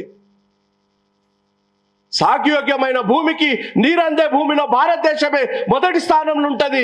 55 మిలియన్ల హెక్టార్ల భూమికి నీరు అందుతుంది. ఇంత సస్యశ్యామలమైన ఈ దేశంలో ప్రతిరోజు రైతులు ఆత్మహత్య చేసుకుంటా ఉంటే ఈ సోకాల్డ్ ఇంటెలెక్చువల్స్ ఎక్కడ రైతు ఆత్మహత్యల గురించి మాట్లాడరు. రైతుల మీద తీసుకొచ్చినటువంటి నల్ల చట్టాల మూలంగా అనేక మంది రైతులు అక్కడ ఉద్యమాలు చేస్తూ చచ్చిపోయారు. దాని గురించి వీళ్ళు మాట్లాడరు. నరేంద్ర మోడీ మానవతావాది అంట. గోద్రా అల్లర్లలో 2000 మందిని పొట్టన పెట్టుకున్నటువంటి ఒక నరహంతకుణ్ణి వీడు మానవతావాది అంటాడు, బాబాసాహెబ్ను కులవాది అంటాడు. మరి ఈ విషయాన్ని ప్రొఫెసర్ నాగేశ్వరరావు అంగీకరిస్తున్నట్ట? ప్రొఫెసర్ హరగోపాల్ అంగీకరిస్తున్నట్ట? అమ్మ విమలమ్మ, నీ మీద గౌరవం ఈ రోజు కూడా ఉంది, రేపు కూడా ఉంటుంది. కారణం మొదటనే చెప్తున్నాను నేను నీకు. మాట్లాడు. మణిపూర్లో క్రైస్తవ మహిళలను నగరంగా ఊరేగించినటువంటి బీజేపీ ప్రభుత్వం మీద మాట్లాడు. ఢిల్లీలో కమ్యూనల్ రైట్స్, దేశ చట్టాలకు, దేశ రాజ్యాంగానికి వ్యతిరేకంగా ఈ దేశంలో పరిపాలన చేస్తున్నటువంటి 2000 మంది పొట్టలు పెట్టుకున్నటువంటి ఒక నరహంతకుడు మానవతావాది అవుతాడు. మాలలు మనువాదులు అవుతారు. బాబాసాహెబ్ అంబేద్కర్ కులవాది అవుతాడు. మీరందరూ అతన్ని సమర్థిస్తున్నట్ట? మనం ఆలోచించాలి. మాలల్ని దోషులుగా మిగతా సమాజం నిలబెట్టడానికి దానికి ఒక కారణం ఉంది. మిగతా కులాలకు వీళ్ళ మీద కడుపు మంట ఉంటుంది. కారణం ఏంటంటే మాలోడు గ్రామంలో స్వయం గౌరవంగా, ఇంకో భాషలో చెప్పాలంటే ఆత్మగౌరవంగా బ్రతుకుతాడు. ఆయనకు ఒక్క డ్రెస్ ఉన్నా రాత్రి ఉతుక్కొని ప్రొద్దున ఐరన్ చేసుకొని చాలా శుభ్రంగా ఉండడానికి ప్రయత్నం చేస్తాడు.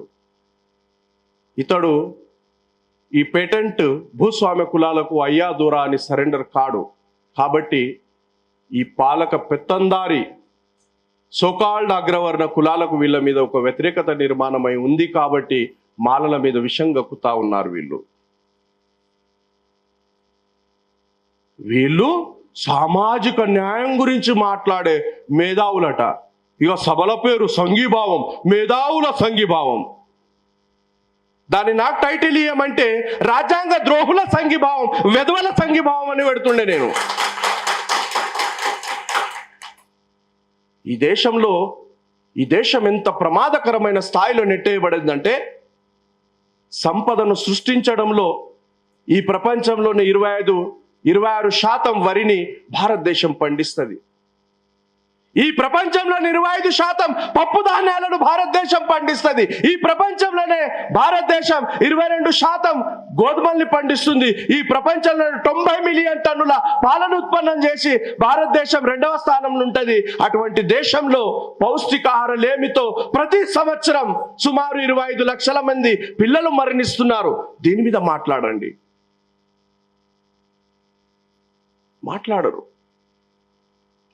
రాజ్యాంగంలోని ఆర్టికల్ 45(21)A ప్రకారము ఉచిత ప్రాథమిక నిర్బంధ విద్య ఇవ్వబడ్డది. ఆ విద్యను సర్వనాశనం చేసుకున్నారు.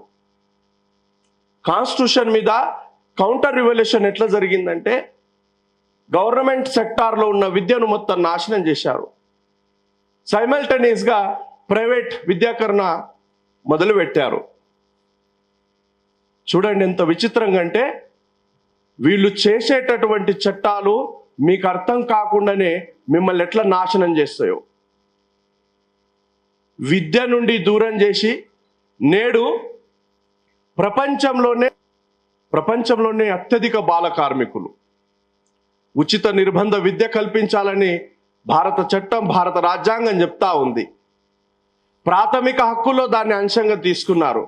అటువంటి దేశంలో ఆర్టికల్ 24 ప్రాథమిక హక్కు ప్రకారము బాల కార్మికులు ఉండడం చట్టరీత్యా నేరమని భారత రాజ్యాంగం ఈ దేశానికి డైరెక్ట్ చేస్తే, ఈ ప్రపంచంలోనే అత్యధిక బాల కార్మికులు ఈ దేశంలో కొనసాగుతున్నారు. దీని మీద ఎవడు మాట్లాడు.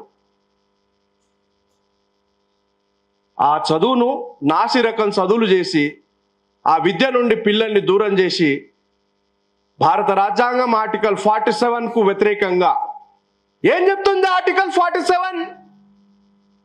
ప్రజల ఆరోగ్యానికి హానిని కలిగించే ఎటువంటి మత్తు పానీయాలను భారత ప్రభుత్వం అమ్మకూడదు. అత్యంత దౌర్భాగ్యమైన స్థితి దేశానిది ఏంటంటే, ప్రభుత్వాలే మద్యంతో ప్రభుత్వాలు నడుపుతున్నారు. భారత చట్టాలకు వ్యతిరేకంగా ఆర్టికల్ 21 నీకు జీవించే హక్కునిస్తుంది. ఏ జీవించే హక్కు? సరైన విద్య, సరైన వైద్యం, సరైన ఆరోగ్యం, సరైన ఉపాధి కలిగి ఉన్నటువంటి జీవించే హక్కు ఇవ్వాలని రాజ్యాంగం ఆర్టికల్ 21 ప్రాథమిక హక్కుల్లో ఈ దేశానికి డైరెక్ట్ చేస్తే నా ఆరోగ్యానికి ధ్వంసం చేసింది. ప్రభుత్వం అమ్మకూడదు అని స్టేట్ డైరెక్టివ్ ప్రిన్సిపల్ ఆర్టికల్ 47లో చెప్తే ఈ దేశమే మత్తు పానీయాలతో నడుస్తా ఉంది. ఎవడు బాధ్యత వహించాలి? ఎవరిని ఇంటలెక్చువల్ అనాలి? అభంశుభం తెలియని పిల్లలు బడిని మానేసి బాల కార్మికులుగా మారి మత్తు పానీయాలకు అలవాటు పడి వాళ్ళ జీవితాలను ధ్వంసం చేస్తూ ఉంటే సామాజిక న్యాయం పేరిట మాట్లాడే మేధావులకు కంట్ల కనబడదు. మాట్లాడరు, ఉద్యమాలు చేయరు. అంతా ఈ దేశంలో కనబడుతున్న చిత్రం ఇది. ఎంత దౌర్భాగ్యం ఏంటంటే, ప్రభుత్వ విద్యాలయాల్లో మతబోధ పనికిరాదు అంటే మతబోధ చేయరాదు. ప్రభుత్వ విద్యాలయాలే కాదు, ప్రభుత్వ ఆమోదిత విద్యాలయాల్లో, ప్రభుత్వ ఆమోదిత సంస్థల్లో కదా. ఈరోజు ప్రైవేట్ విద్యాలయాల్లో శుభ్రంగా పూజలు చేస్తున్నారు, దేవుళ్ళ ఫోటోలు పెడుతున్నారు. పిల్లాడికి ప్రేర్లనే సరస్వతి నమస్తుభ్యం అంటున్నారు. ఆర్టికల్ 28 ఉల్లంఘిస్తున్నారు. నేనేమంటున్నానంటే, మత స్వేచ్ఛ నీకు భారత రాజ్యాంగం ఇచ్చిన హక్కు. నువ్వు ఇంట్లో ఏ మతానన్నా పాటించు, ఈ దేశంలో ఎవరి మతం పట్ల ఎవరికి కూడా ప్రాబ్లం లేదు. మతం అనేది ఇంట్లో ఉండాలా, నువ్వు బయటకు వచ్చిన తర్వాత దేశ చట్టాల ప్రకారం, రాజ్యాంగ చట్టాల ప్రకారం కొనసాగాల. ఎడ్యుకేషన్ దూరం చేస్తున్నారు, మత్తు పానీయాలకు అలవాటు చేస్తున్నారు, బాల కార్మికులుగా మారుస్తున్నారు. మత్తు పానీయాలు అమ్మి, మీకు విషయం చెప్తా, అత్యంత సీరియస్ విషయం ఇది. ఈ ప్రపంచంలోనే ఎక్కడ లేనటువంటి ఒక సంఘటన. భారతదేశంలో 185 మంది వివిధ రోగాలతో బాధపడుతున్నారు, 15 మంది ఆరోగ్యంతో ఉన్నారు. సరైన విద్య, సరైన వైద్యం, సరైన ఆరోగ్యం, సరైన ఉపాధిని కల్పించే జీవించే హక్కు కావాలి అని ప్రాథమిక హక్కు ఆర్టికల్ 21లో చెప్తే, సరైన వైద్యం లేదు, సరైన ఆరోగ్యం లేదు, వైద్యం ప్రైవేటీకరణ, అందులో దోపిడీ, చిన్న జబ్బు అయితే ఆపరేషన్లు, దీని మీద నియంత్రణ లేదు. అడుగడుగున ఈ దేశ చట్టాలను, ఈ దేశ రాజ్యాంగాన్ని ఉల్లంఘిస్తే మాట్లాడనటువంటి ఈ సోకాల్డ్ ఇంటలెక్చువల్స్ ఈ దేశంలో 0.5% కూడా 15% విషయం మీద, నెలకొన్న అంశం మీద వీళ్ళేదో ఇక 3వ ప్రపంచ యుద్ధం చేసినట్టు సామాజిక న్యాయవేత్తలట, రాజ్యాంగ నిపుణులయ్యి దాని మీద భాష్యం చేస్తా ఉన్నారు. మిత్రులారా, ఆలోచించండి. ఆలోచించే సమయం వచ్చింది. దేశమే ప్రమాదంలో ఉంది. ఒక ఉమెన్ ఎవరో చైనాకు పోయి వచ్చి ఒక బుక్ రాసింది. చైనా నుండి ఒక పాఠం నేర్చుకోవాలి, నేర్చుకోవడానికి ఎక్కడి నుండి అయినా తప్పు ఏంటి అని గవర్నమెంట్ ఆఫీసర్ అనుకుంటా, ఏదో నేను మీడియాలో చూసిన. ఇప్పటి వరకు చైనాలో ఒక రైతు ఆత్మహత్య చేసుకోలేదంట, ప్రత్యక్షంగా ఆమె చూసి వచ్చింది. నాకు స్టడీ ఉంది, నేను నా పరంగా చెప్పను, చెప్పాల్సిన సందర్భంలో సమయంలో చెప్తాను. మనకంటే ఎక్కువ జనాభా కలిగి ఉన్నటువంటి చైనా దేశము ఈరోజు ఆర్థిక రంగంలో అమెరికాను ఎప్పుడో దాటిపోయింది. నేడు మన దేశం డాలర్ విలువతో పోలిస్తే మన రూపాయి 88కి పడిపోయింది. ఎక్కడ? ఈ ప్రపంచంలోనే సహజ వనరుల్లో, ఖనిజ సంపదలో అమెరికా తర్వాత భారతదేశం 2వ స్థానంలో ఉంటుంది. సహజ వనరుల్లో, ఖనిజ సంపదలో పిల్లలకు ఎంప్లాయ్మెంట్ దొరకక దుబాయ్లో ఆడ కూలీనాలి జనాలుగా జీవిస్తూ ఉన్నారు. ఎవడు బాధ్యత వహించాలి? ఈ దేశ సంపదను మొత్తం కొద్దిమంది చేతుల్లోనే దోపిడీ చేసి పెడుతున్నారు. ఎవడు బాధ్యత వహించాలి? ఈ సోకాల్డ్ ఇంటలెక్చువల్స్గా చలామణి అవుతున్నటువంటి అందరూ, ప్రొఫెసర్ విశ్వేశ్వరరావు అయినా, ప్రొఫెసర్ జయధీర్ తిరుమల రావు అయినా, విఠల్ అయినా, పృథ్వీరాజ్ అయినా, లేదా జయప్రకాష్ నారాయణ అయినా, మొన్న వచ్చిన కోదండ రామరెడ్డి అయినా, ప్రొఫెసర్ హరగోపాల్ అయినా, రండి, రిజర్వేషన్లే తీసేద్దాం, మేము Ambedkar Islam ready. 1 condition. 9th December 1946 Babasaheb Ambedkar గారు ఈ దేశానికి ఒక రిప్రజెంటేషన్, కాన్స్టిట్యూయెంట్ అసెంబ్లీలో ఒక రిప్రజెంటేషన్ ఇచ్చారు. ఆ రిప్రజెంటేషన్ లో భూమిని జాతీయకరణం చేయాలి, పరిశ్రమను జాతీయకరణం చేయాలి, ఖనిజ సంపదను జాతీయకరణం చేయాలని అన్నారు. రండి, పోరాటం చేద్దాం.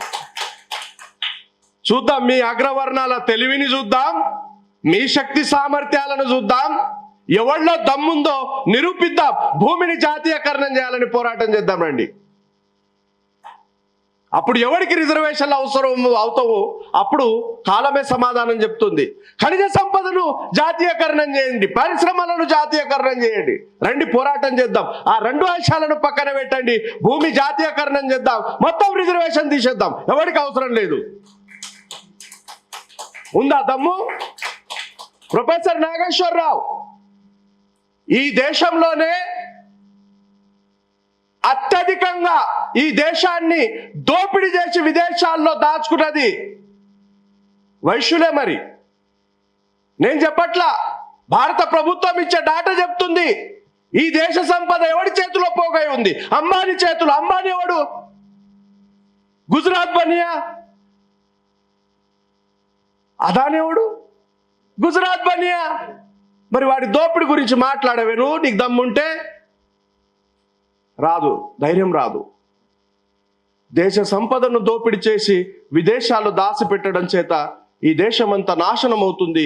దీని గురించి ఎవడు మాట్లాడు? బాబాసాహెబ్ అంబేద్కర్ గారు 9th December 1946 state and minorities అనే రిప్రజెంటేషన్ ఇచ్చారు. ఆ రిప్రజెంటేషన్ ను ఈ సోకాల్డ్ స్వతంత్ర పోరాట యోధులుగా ఈరోజు చలామణి అవుతున్నటువంటి వాళ్ళు ఆ రోజు అంగీకరించలేదు. అయినా ఒక బ్యూటిఫుల్ రాజ్యాంగాన్ని ఇచ్చారు. ఆ రాజ్యాంగ విలువలు, రాజ్యాంగ హక్కులు దేశ ప్రజలకు తెలియకుండా ఈ దేశం అత్యంత జాగ్రత్తగా సంస్కృతి పేరిట, మతం పేరిట ప్రతిరోజు వాడి గర్భంలో ఉన్నప్పటి నుండి వాడు చచ్చిపోయినాక కూడా పిండాలు పెట్టేదాకా కూడా వదలట్లేదు. ఇక వాడెప్పుడు బయటపడేది? అంటే మనుస్మృతి శాసనాలు, చట్టాలు వీళ్ళ నరనరాల్లో కొనసాగుతున్నాయి. కాబట్టి 75 సంవత్సరాల రాజ్యాంగ పాలనలో కూడా చదువుకున్న దుర్మార్గులు ఈరోజు కుల వివక్షతను పాటిస్తున్నారు. వాళ్ళు నిజంగా నైతికత వాళ్ళకుంటే, వాళ్ళలో నిజంగా నైతిక విలువలుంటే వాళ్ళు ఆలోచించాలి. రే, మతం పేరిట, ధర్మం పేరిట, సంస్కృతి పేరిట మా తాత ముత్తాతలు పాపం వీళ్ళ తాత ముత్తాతల శ్రమను దోపిడీ చేసి పోగు చేసుకున్న సంపత్తిరా ఇది అని వీళ్ళు ఆలోచన చేయాలి. కనీసం నైతికత ఉంటే. అర్హత లేదు వాళ్లకు, సంపదను సృష్టించే అర్హత లేదు, శక్తి సామర్థ్యాలు లేవు. సంపదను సృష్టించింది ఇక్కడ శ్రామికులైతే పోగు చేసుకున్నది సవర్ణ కులాలు. వాళ్ళు ఈ శ్రామికులను చూసి జాలిపడాలి. ఈ 75 సంవత్సరాల్లో రే, మా తాత ముత్తాతలు చేసిన ద్రోహానికే కదరా వీళ్ళ బతుకులు ఇట్లా మారినాయి, వీళ్ళ మీద మనం అన్యాయం చేయడం ఏంటి, వీళ్ళ మీద వివక్షత చూపించడం ఏంటి అని వీళ్ళకి ఆలోచన రావాలి. కానీ ఈ దుర్మార్గులకు రాదు. ఎందుకంటే మనుస్మృతి వాళ్ళ నరనరాల్లో జీవించుకొని ఉంది కాబట్టి మిత్రులారా, ఆలోచన చేయండి. చాలా విషయాలు ఉన్నాయి, కానీ నాకు మరో కార్యక్రమం యాదాద్రిలో ఉంది.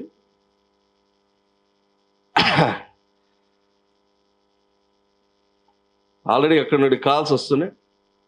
ఇక నాకు స్పెషల్లీ వాళ్ళ రిక్వెస్ట్ ఏంటంటే,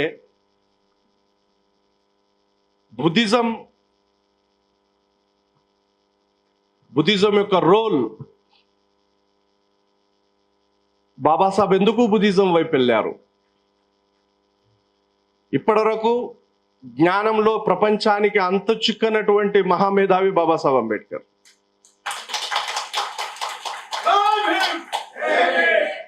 మా మందయేలియా అంటాడు, బాబాసాహెబ్ మాలల నాయకుడు అంటాడు. విషయం ఏంటంటే, మందయేలియా లాంటి వాళ్ళు లక్షల మంది, కోట్ల మంది పుట్టిన ఆయన కీర్తిని ఎక్కడ తగ్గలేరు.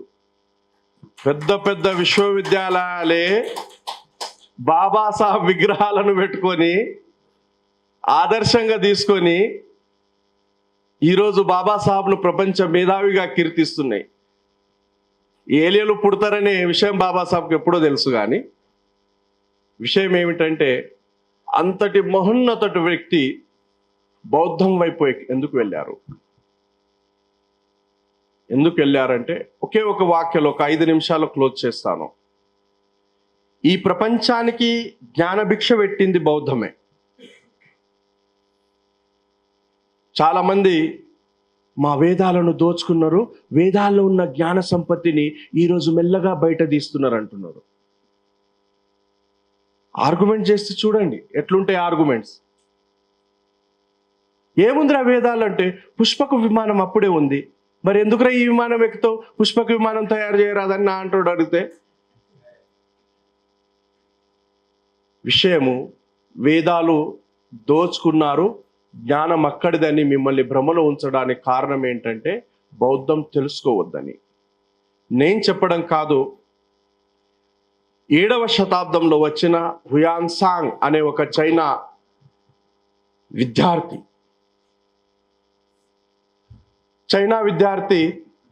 15 సంవత్సరాలు ఈ దేశంలో ఉన్నాడు. నలంద విద్యాలయంలో చదువుకున్నాడు. చదువుకునేటప్పుడు తను నోట్ చేసుకున్నటువంటి తన యాత్ర వృత్తాంత డైరీలో ఏం రాసుకున్నాడంటే, నేను చదివే సమయంలో నలందలో 10,500 మంది విద్యార్థులు, 1750 మంది ప్రొఫెసర్లు, ఇక్కడ దాదాపు 7 అంతస్తులతో ఉన్న 2 అతి పెద్ద లైబ్రరీలు, రత్నోదధి, రత్నసాగర లైబ్రరీలు ఉన్నాయి. అందులో కనీసం సుమారుగా 90 లక్షల గ్రంథాలు ఉన్నాయని రాశాడు. ఎన్ని? ఇక బ్రాహ్మణులు అయితే దాన్ని వక్రీకరిస్తే ఇక ఘోరంగా వక్రీకరిస్తారు. సరే, దాన్ని ఎవరు తగలబెట్టారనే విషయం మళ్ళీ ఎప్పుడైనా ఇంటలెక్చువల్ డిబేట్లో మాట్లాడతాను. కానీ ఈ దేశంలో ప్రపంచానికి జ్ఞాన భిక్షణ పెట్టినటువంటి విద్యాలయాలను ధ్వంసం చేసిన సంస్కృతి వైదిక బ్రాహ్మణ ధర్మానిదే. మీ పక్కన నాగార్జున కొండ మీద ఆచార్య నాగార్జునుడు, ఇక చరిత్రను వక్రీకరిస్తే నాగార్జునుడు బ్రాహ్మణుడు అంట. భలే రాస్తారు. బ్రాహ్మణుడు 6వ శతాబ్దం, 7వ శతాబ్దంలో మొదలైతే దానికి లిపి వచ్చింది 12వ శతాబ్దంలో. ఇక వేదాలు సంస్కృతంలో ఉంటే 12వ శతాబ్దం తర్వాత చైనా విద్యార్థి తన విద్యాభ్యాసం కొరకు వచ్చినప్పుడు రస విజ్ఞానం తెలుసుకోవడానికి, నేర్చుకోవడానికి నాగార్జున విద్యాలయానికి వచ్చాడు. ఆయన తన డాక్యుమెంట్ యాత్ర వృత్తాంతంలో రాశాడు, నేను వచ్చే నాటికి సుమారు 7 అంతస్తులతో 300 గదులను కలిగి ఉన్నటువంటి యూనివర్సిటీ ఇది. రస విజ్ఞానం మీద ఇక్కడ శాస్త్ర బోధనలు జరుగుతాయి. ఈరోజు ఆయుర్వేదిక్లో రస విజ్ఞానం అత్యంత ప్రముఖమైనది. ఆయుర్వేదిక్ డెవలప్మెంట్లో రస విజ్ఞానమే చాలా కీలక పాత్ర పోషించింది. అనేక రోగాలు పూర్తి స్థాయిలో జెనెటిక్ రోగాలను కూడా ఛాలెంజ్ చేసే రస విజ్ఞానాన్ని జీవం పోసింది ఇక్కడ. ఆ ఆచార్య నాగార్జున యూనివర్సిటీలో పాహియాన్ చెప్తున్న దాని ప్రకారము ఇక్కడ శ్రీలంక, కొరియా, చైనా, జపాన్ మొదలగు దేశాల నుండి విద్యార్థులు చదువుకుంటున్నారు అని రాశాడు 4th సెంచరీలో. అంటే బాబాసాహెబ్ అంబేద్కర్ గారు బౌద్ధం వైపు రావడానికి కారణం కేవలం చాలామంది కుల వివక్షత, అంటరాని కులాలకు వివక్షత నుండి తీయడం కాదు, ఈ దేశాన్ని పునర్నిర్మాణం చేయడానికి బౌద్ధం వైపు అడుగులు వేశారు. కారణం ఏంటంటే 1800 సంవత్సరాల పాటు ఈ ప్రపంచానికి జ్ఞానభిక్ష పెట్టినటువంటి భారతదేశం ఆ తర్వాత జ్ఞానంలో ఎంత దూరంలో ఉంది అంటే, దేశానికి స్వాతంత్రం వచ్చే నాటికి ఈ దేశం యొక్క అక్షరాస్యత 8% మాత్రమే. 92% ప్రజల్ని నిరాక్షరాస్యులు చేసిన దుర్మార్గులు ఎవరు? ఎవరి సంస్కృతి నాశనం చేసింది? ఈ దేశ ప్రజలను. ప్రపంచానికే జ్ఞాన భిక్ష పెట్టినటువంటి నలంద, తక్షశిల, వల్లాభి, నాగార్జున విశ్వవిద్యాలయాలు, మన దగ్గర అమరావతి విశ్వవిద్యాలయము, ఇలాంటి అనేక విద్యాలయాలు వెలిసినటువంటి క్రమంలో ఆ విద్యాలయాలను ధ్వంసం చేసి ఈ దేశాన్ని వర్ణంలో విభజిస్తూ చాలామంది 90% దేశ ప్రజలకు సామాజిక, రాజకీయ, ఆర్థిక న్యాయం లేకుండా వాళ్ళ జీవితాలను ఒక మతం, ఒక సంస్కృతి పీడిస్తుంది. కాబట్టి వాళ్లకు సమానంగా, సగౌరవంగా జీవించే నైతిక విలువలతో ఉన్న జీవన మార్గాన్ని ఇచ్చే బౌద్ధ ధర్మాన్నే నేను స్థాపిస్తే ఈ దేశం రానున్న కాలంలో తిరిగి తన పూర్వవైభవాన్ని స్థాపిస్తుందనే ఆలోచన బాబాసాహెబ్ది. బాబాసాహెబ్ అంత పెద్దటి దేశభక్తుడు ఈ దేశంలో ఎవడు కాలేదు. ఎంతటి దూరదృష్టి అంటే కులాల పేరిట, వర్ణ వ్యవస్థ పేరిట సమాజంలో నెలకొన్నటువంటి అసమానతలను తొలగిస్తూ ఈరోజు ఈ దేశంలో వచ్చిన ప్రధాన సమస్య ఏంటంటే చదువుకున్నటువంటి వాళ్ళు కూడా రాజ్యాంగ చట్టాలకు వ్యతిరేకంగా ఎందుకు ప్రవర్తిస్తున్నారంటే వాళ్ళు మోస్తున్నటువంటి సంస్కృతి వాళ్లకు నైతిక విలువలు చెప్పట్లేదు. వాళ్ళ కుటుంబాల్లో నైతిక విలువలు లేవు. నైతికత లేనటువంటి నైతిక విలువలు అంటే దాన్ని బుద్ధిజంలో వినయ అంటాం, క్రమశిక్షణ అంటాం, డిసిప్లిన్ అంటాం. నైతిక విలువలు లేనటువంటి వాళ్ళు కుర్చీలో కూర్చొని రాజ్యాంగాన్ని అమలు చేస్తూ ఉంటే ఈ దేశం ఇలానే తగలబడుతుంది. కులాన్ని బట్టి న్యాయం, పైసల్ని బట్టి న్యాయం ఈ దేశంలోనే కొనసాగుతుంది. నైతిక విలువలు కలిగి ఉండే మానవ సమాజాన్ని స్థాపించినట్లయితే ఇటువంటి నాశనం మానవ సమాజం జరగదనే ఆలోచన బాగా సాగుతుంది. ఎందుకు చెప్తున్నానంటే నేను మహర్ కులంలో పుట్టిన వ్యక్తిగా చిన్నప్పటి నుండి నాకు తెలిసి తెలియక బుద్ధుడు బాబాసాహెబ్ తప్ప చూడలేదు. చదువులేనటువంటి మా పేరెంట్స్ బుద్ధుని బాబాసాహెబ్ని తప్ప ఏ సంస్కృతిని మాకు అలవాటు చేయలేదు. ఒక సందర్భంలో నేను కెమిస్ట్రీ లెక్చరర్గా పనిచేస్తున్నప్పుడు మాకు రిలేషన్లో మామ అవుతాడు, ఆయన ఎక్సైజ్ సిఐగా నేను పనిచేస్తున్న ఏరియాలో వచ్చాడు. అప్పుడు ఈ వైన్ షాప్ అనుమతులు లైసెన్స్ ఎక్సైజ్ స్టేషన్ పరిమితుల్లోనే ఉంది. మీకు ఐడియా ఉండవచ్చు, రీసెంట్లీ మారింది ఇది. నాకు ఒకరోజు కాలేజ్ వచ్చి నాది కెమిస్ట్రీ సబ్జెక్ట్, నా కెమిస్ట్రీ ల్యాబ్లో పర్సనల్గా ఇద్దరం కూర్చొని ఒకరొకరు బాగోగులు మాట్లాడిన తర్వాత, రే ఎట్లాగో నేను ఇక్కడ ఉన్నాను, ఉద్యోగం నాది ఇక్కడనే, 2 వైన్ షాప్లకు పెట్టుబడి నేను ఇస్తాను, అనుమతి నేను ఇస్తాను, పెట్టుకోరా అన్నాడు. నేను ఒకటే మాట అన్నాను,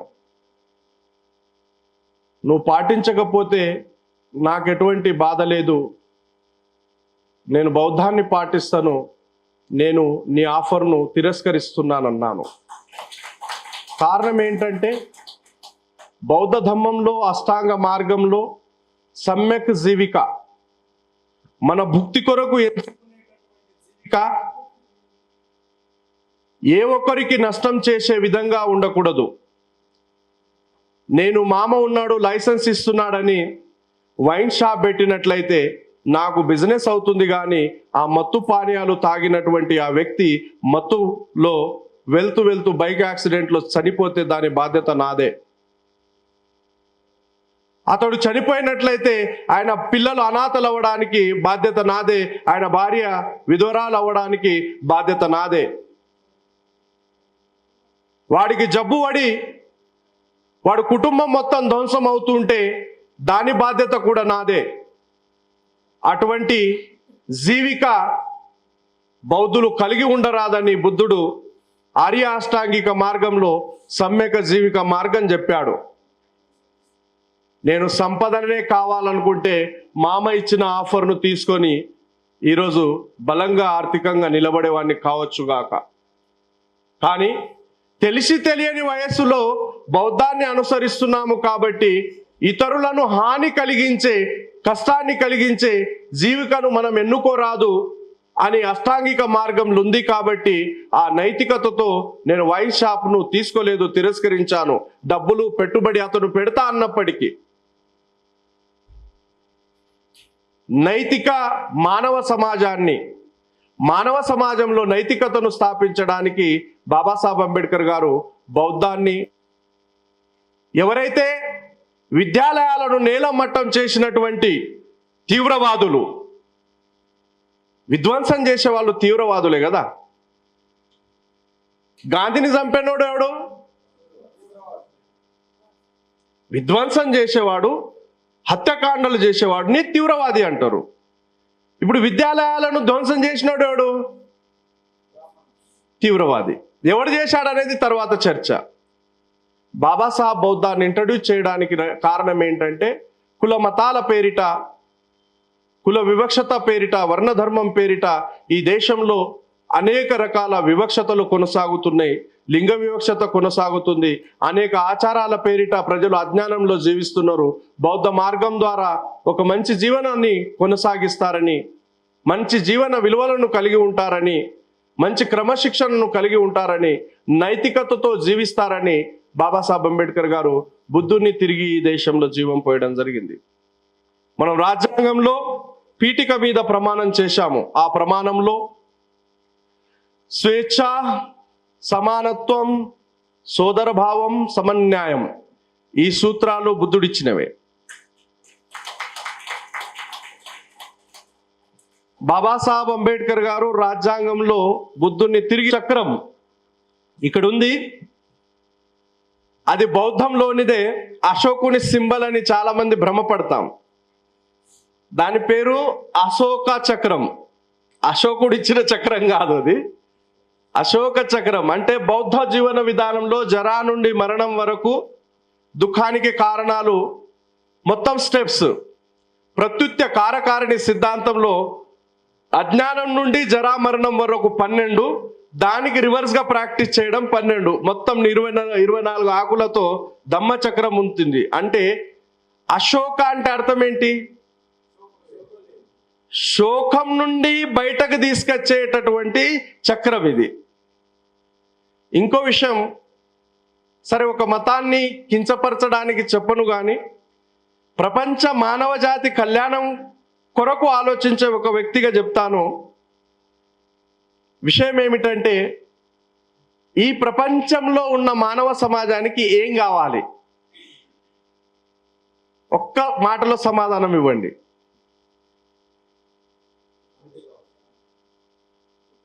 హ్యాపీయెస్ట్ లైఫ్ కావాలి. వాడు కుంటోడైనా, గుడ్డోడైనా, నల్లోడైనా, తెల్లోడైనా, భారతీయుడైనా, విదేశీయుడైనా, చైనా అయినా, జపాన్ అయినా, ఈ ప్రపంచ మానవ సమాజం ఏం కోరుతుంది? సుఖ సంతోషాలతో జీవించాలని కోరుతుంది. Happiest life కావాలంటుంది. హ్యాపీయెస్ట్ లైఫ్ను ఏ మతం ఇస్తుంది? ఏ ధర్మం ఇస్తుంది? ఇప్పుడు మనం చెప్తే, నేను మతం మీద వ్యతిరేకతతో చెప్పట్లేదు. హ్యాపీయెస్ట్ లైఫ్ను ఒకవేళ హిందూ ధర్మం ఇస్తే హిందువులందరూ సుఖ సంతోషాలతో ఉండాలి. ఉన్నారా? దుఃఖం లేకుండా ఉండాలి, రోగం లేకుండా ఉండాలి. ఉన్నారా? క్రైస్తవం ఒకవేళ ఇస్తుంది అనుకుంటే క్రైస్తవులు హ్యాపీగా ఉండాలి. ఉన్నారా? లేదా ఈ దేశంలో ఏ ఇతర మతమైనా మనిషికి అల్టిమేట్ కావాల్సినటువంటి హ్యాపీయెస్ట్ లైఫ్ను ఇవ్వగలదా? బుద్ధుని ధమ్మం ఏంటి? బుద్ధుని ధమ్మం ఏంటి? బుద్ధుడు ఏం చెప్పాడంటే, మనిషి సుఖంగా, సంతోషంగా, ఆనందంగా జీవించాలి. సుఖ సంతోష ఆనందాలకు వ్యతిరేకమైనది దుఃఖం. దుఃఖం ఈ కారణాల చేత జనిస్తుంది. ఆ కారణాలు తెలుసుకొని సుఖంగా జీవించడమే నా ధమ్మం అన్నాడు. ఇప్పుడు నాకు క్యాన్సర్ అయింది, ఆడ గుడి ఉంది, లేదా చర్చ్ ఉంది, లేదా ఏదైనా మసీద్ ఉంది. ఇప్పుడు నాకేమొచ్చింది? దుఃఖం వచ్చింది. ఆడపోయి ఇప్పుడు నా దేవుణ్ణి మొక్కితే నా దుఃఖం పోతుందా? ఏమన్నాడు బుద్ధుడు? ఆ దుఃఖం ఎందుకు వచ్చింది? దానికి కారణం తెలుసుకో. కారణం తెలుసుకొని దాని నుండి బయటకు రా అన్నాడు. అంటే ప్రపంచంలో ఉన్నటువంటి మానవ జాతే కాదు, ప్రపంచంలో ఉన్నటువంటి మానవ జాతి మాత్రమే కాదు, జీవరాశులన్నీ కూడా సుఖ సంతోషాలతో ఉండాలని ఆకాంక్షించిన వాడే మహాకరుణామయుడు తథాగత సిద్ధార్థ భగవాన్ బుద్ధుడు. ఆలోచన చేయండి. కేవలం మనిషి మాత్రమే కాదు, జీవ జంతువులన్నీ కూడా సుఖ సంతోషాలతో ఉండాలన్నాడు. పరిపాలన బౌద్ధ ధర్మంలో ఎలా ఉండేది? సామ్రాట్ అశోకుని శాసనాల నుండి అర్థమవుతుంది. ఒక శాసనంలో ఏమంటాడంటే, రాజ్యంలో ఉన్నటువంటి ప్రజలందరూ కూడా నా సొంత పిల్లలే. నా రాజ్యంలో ఎవరికి ఏ ఆపద ఏ కష్టం వచ్చినా, నేను ఎక్కడ ఉన్నప్పటికీ, బెడ్రూమ్లో ఉన్నప్పటికీ, కిచెన్ రూమ్లో ఉన్నప్పటికీ, భోజనశాలలో ఉన్నప్పటికీ, స్నానగదిలో ఉన్నప్పటికీ, ఎక్కడైనా సరే వచ్చి నా ప్రజల బాధల్ని చెప్పండి. పరిపాలన చేసిన మహానుభావుడు సామ్రాట్ అశోక చక్రవర్తి. సామ్రాట్ అశోక చక్రవర్తిని మర్చిపోయింది దేశము. అనేక విద్యాలయాలను స్థాపించింది సామ్రాట్ అశోక చక్రవర్తి. అశోక చక్రవర్తి కాలంలో మత్తు పానీయాలను తీసుకోవడం పక్కన పెట్టండి, అమ్మేవాడు దొరికితే యావజ్జీవ కారాగార శిక్ష. అశోకుడు బ్రతికి ఉంటే ఈ ప్రభుత్వాలను ఏం చేస్తాడు? కేసీఆర్ని ఏం చేస్తాడు? ఉరి తీస్తాడు. ఇక చంద్రబాబు నాయుడుని ఏం చేస్తాడు? నేనేమంటున్నానంటే, చూడండి ఎంత గొప్ప ఆలోచన బాబాసాహెబ్ అంబేద్కర్ గారిది. స్టేట్ డైరెక్టివ్ ప్రిన్సిపల్ ఆర్టికల్ 47, ప్రజల ఆరోగ్యానికి హానిని కలిగించే ఎటువంటి మత్తు పానీయాలను భారత ప్రభుత్వము అమ్మకూడదు ఔషధ తయారీలో తప్ప అని ఎంత స్పష్టంగా చెప్తే, ఈ పాలక కులాలు రకరకాల మత్తు పానీయాలు అమ్మి దాని ట్యాక్సెస్ మీద ఈ దేశాన్ని నడుపుతున్నారు. తాగేటోడు దొరుకుతాడు, అయిపోయింది. అశోకుని కాలంలో ఎంత నైతిక విలువలతో ఒక పరిపాలన కొనసాగింది. సోనేకి చిడియాగా ఈ దేశానికి ఉన్న పేరు గుప్తుల కాలం తీసుకున్నారు. ఇప్పుడు నాగార్జున యూనివర్సిటీ గురించి ఈ దేశంలో ఎవరికి తెలియదు, కానీ పాహియాన్ రాశాడు. 4th సెంచరీలో చైనా నుండి వచ్చిన పాహియాన్ నాగార్జున యూనివర్సిటీ మీద రాశాడు. ఈ దేశం ఏం చేసింది?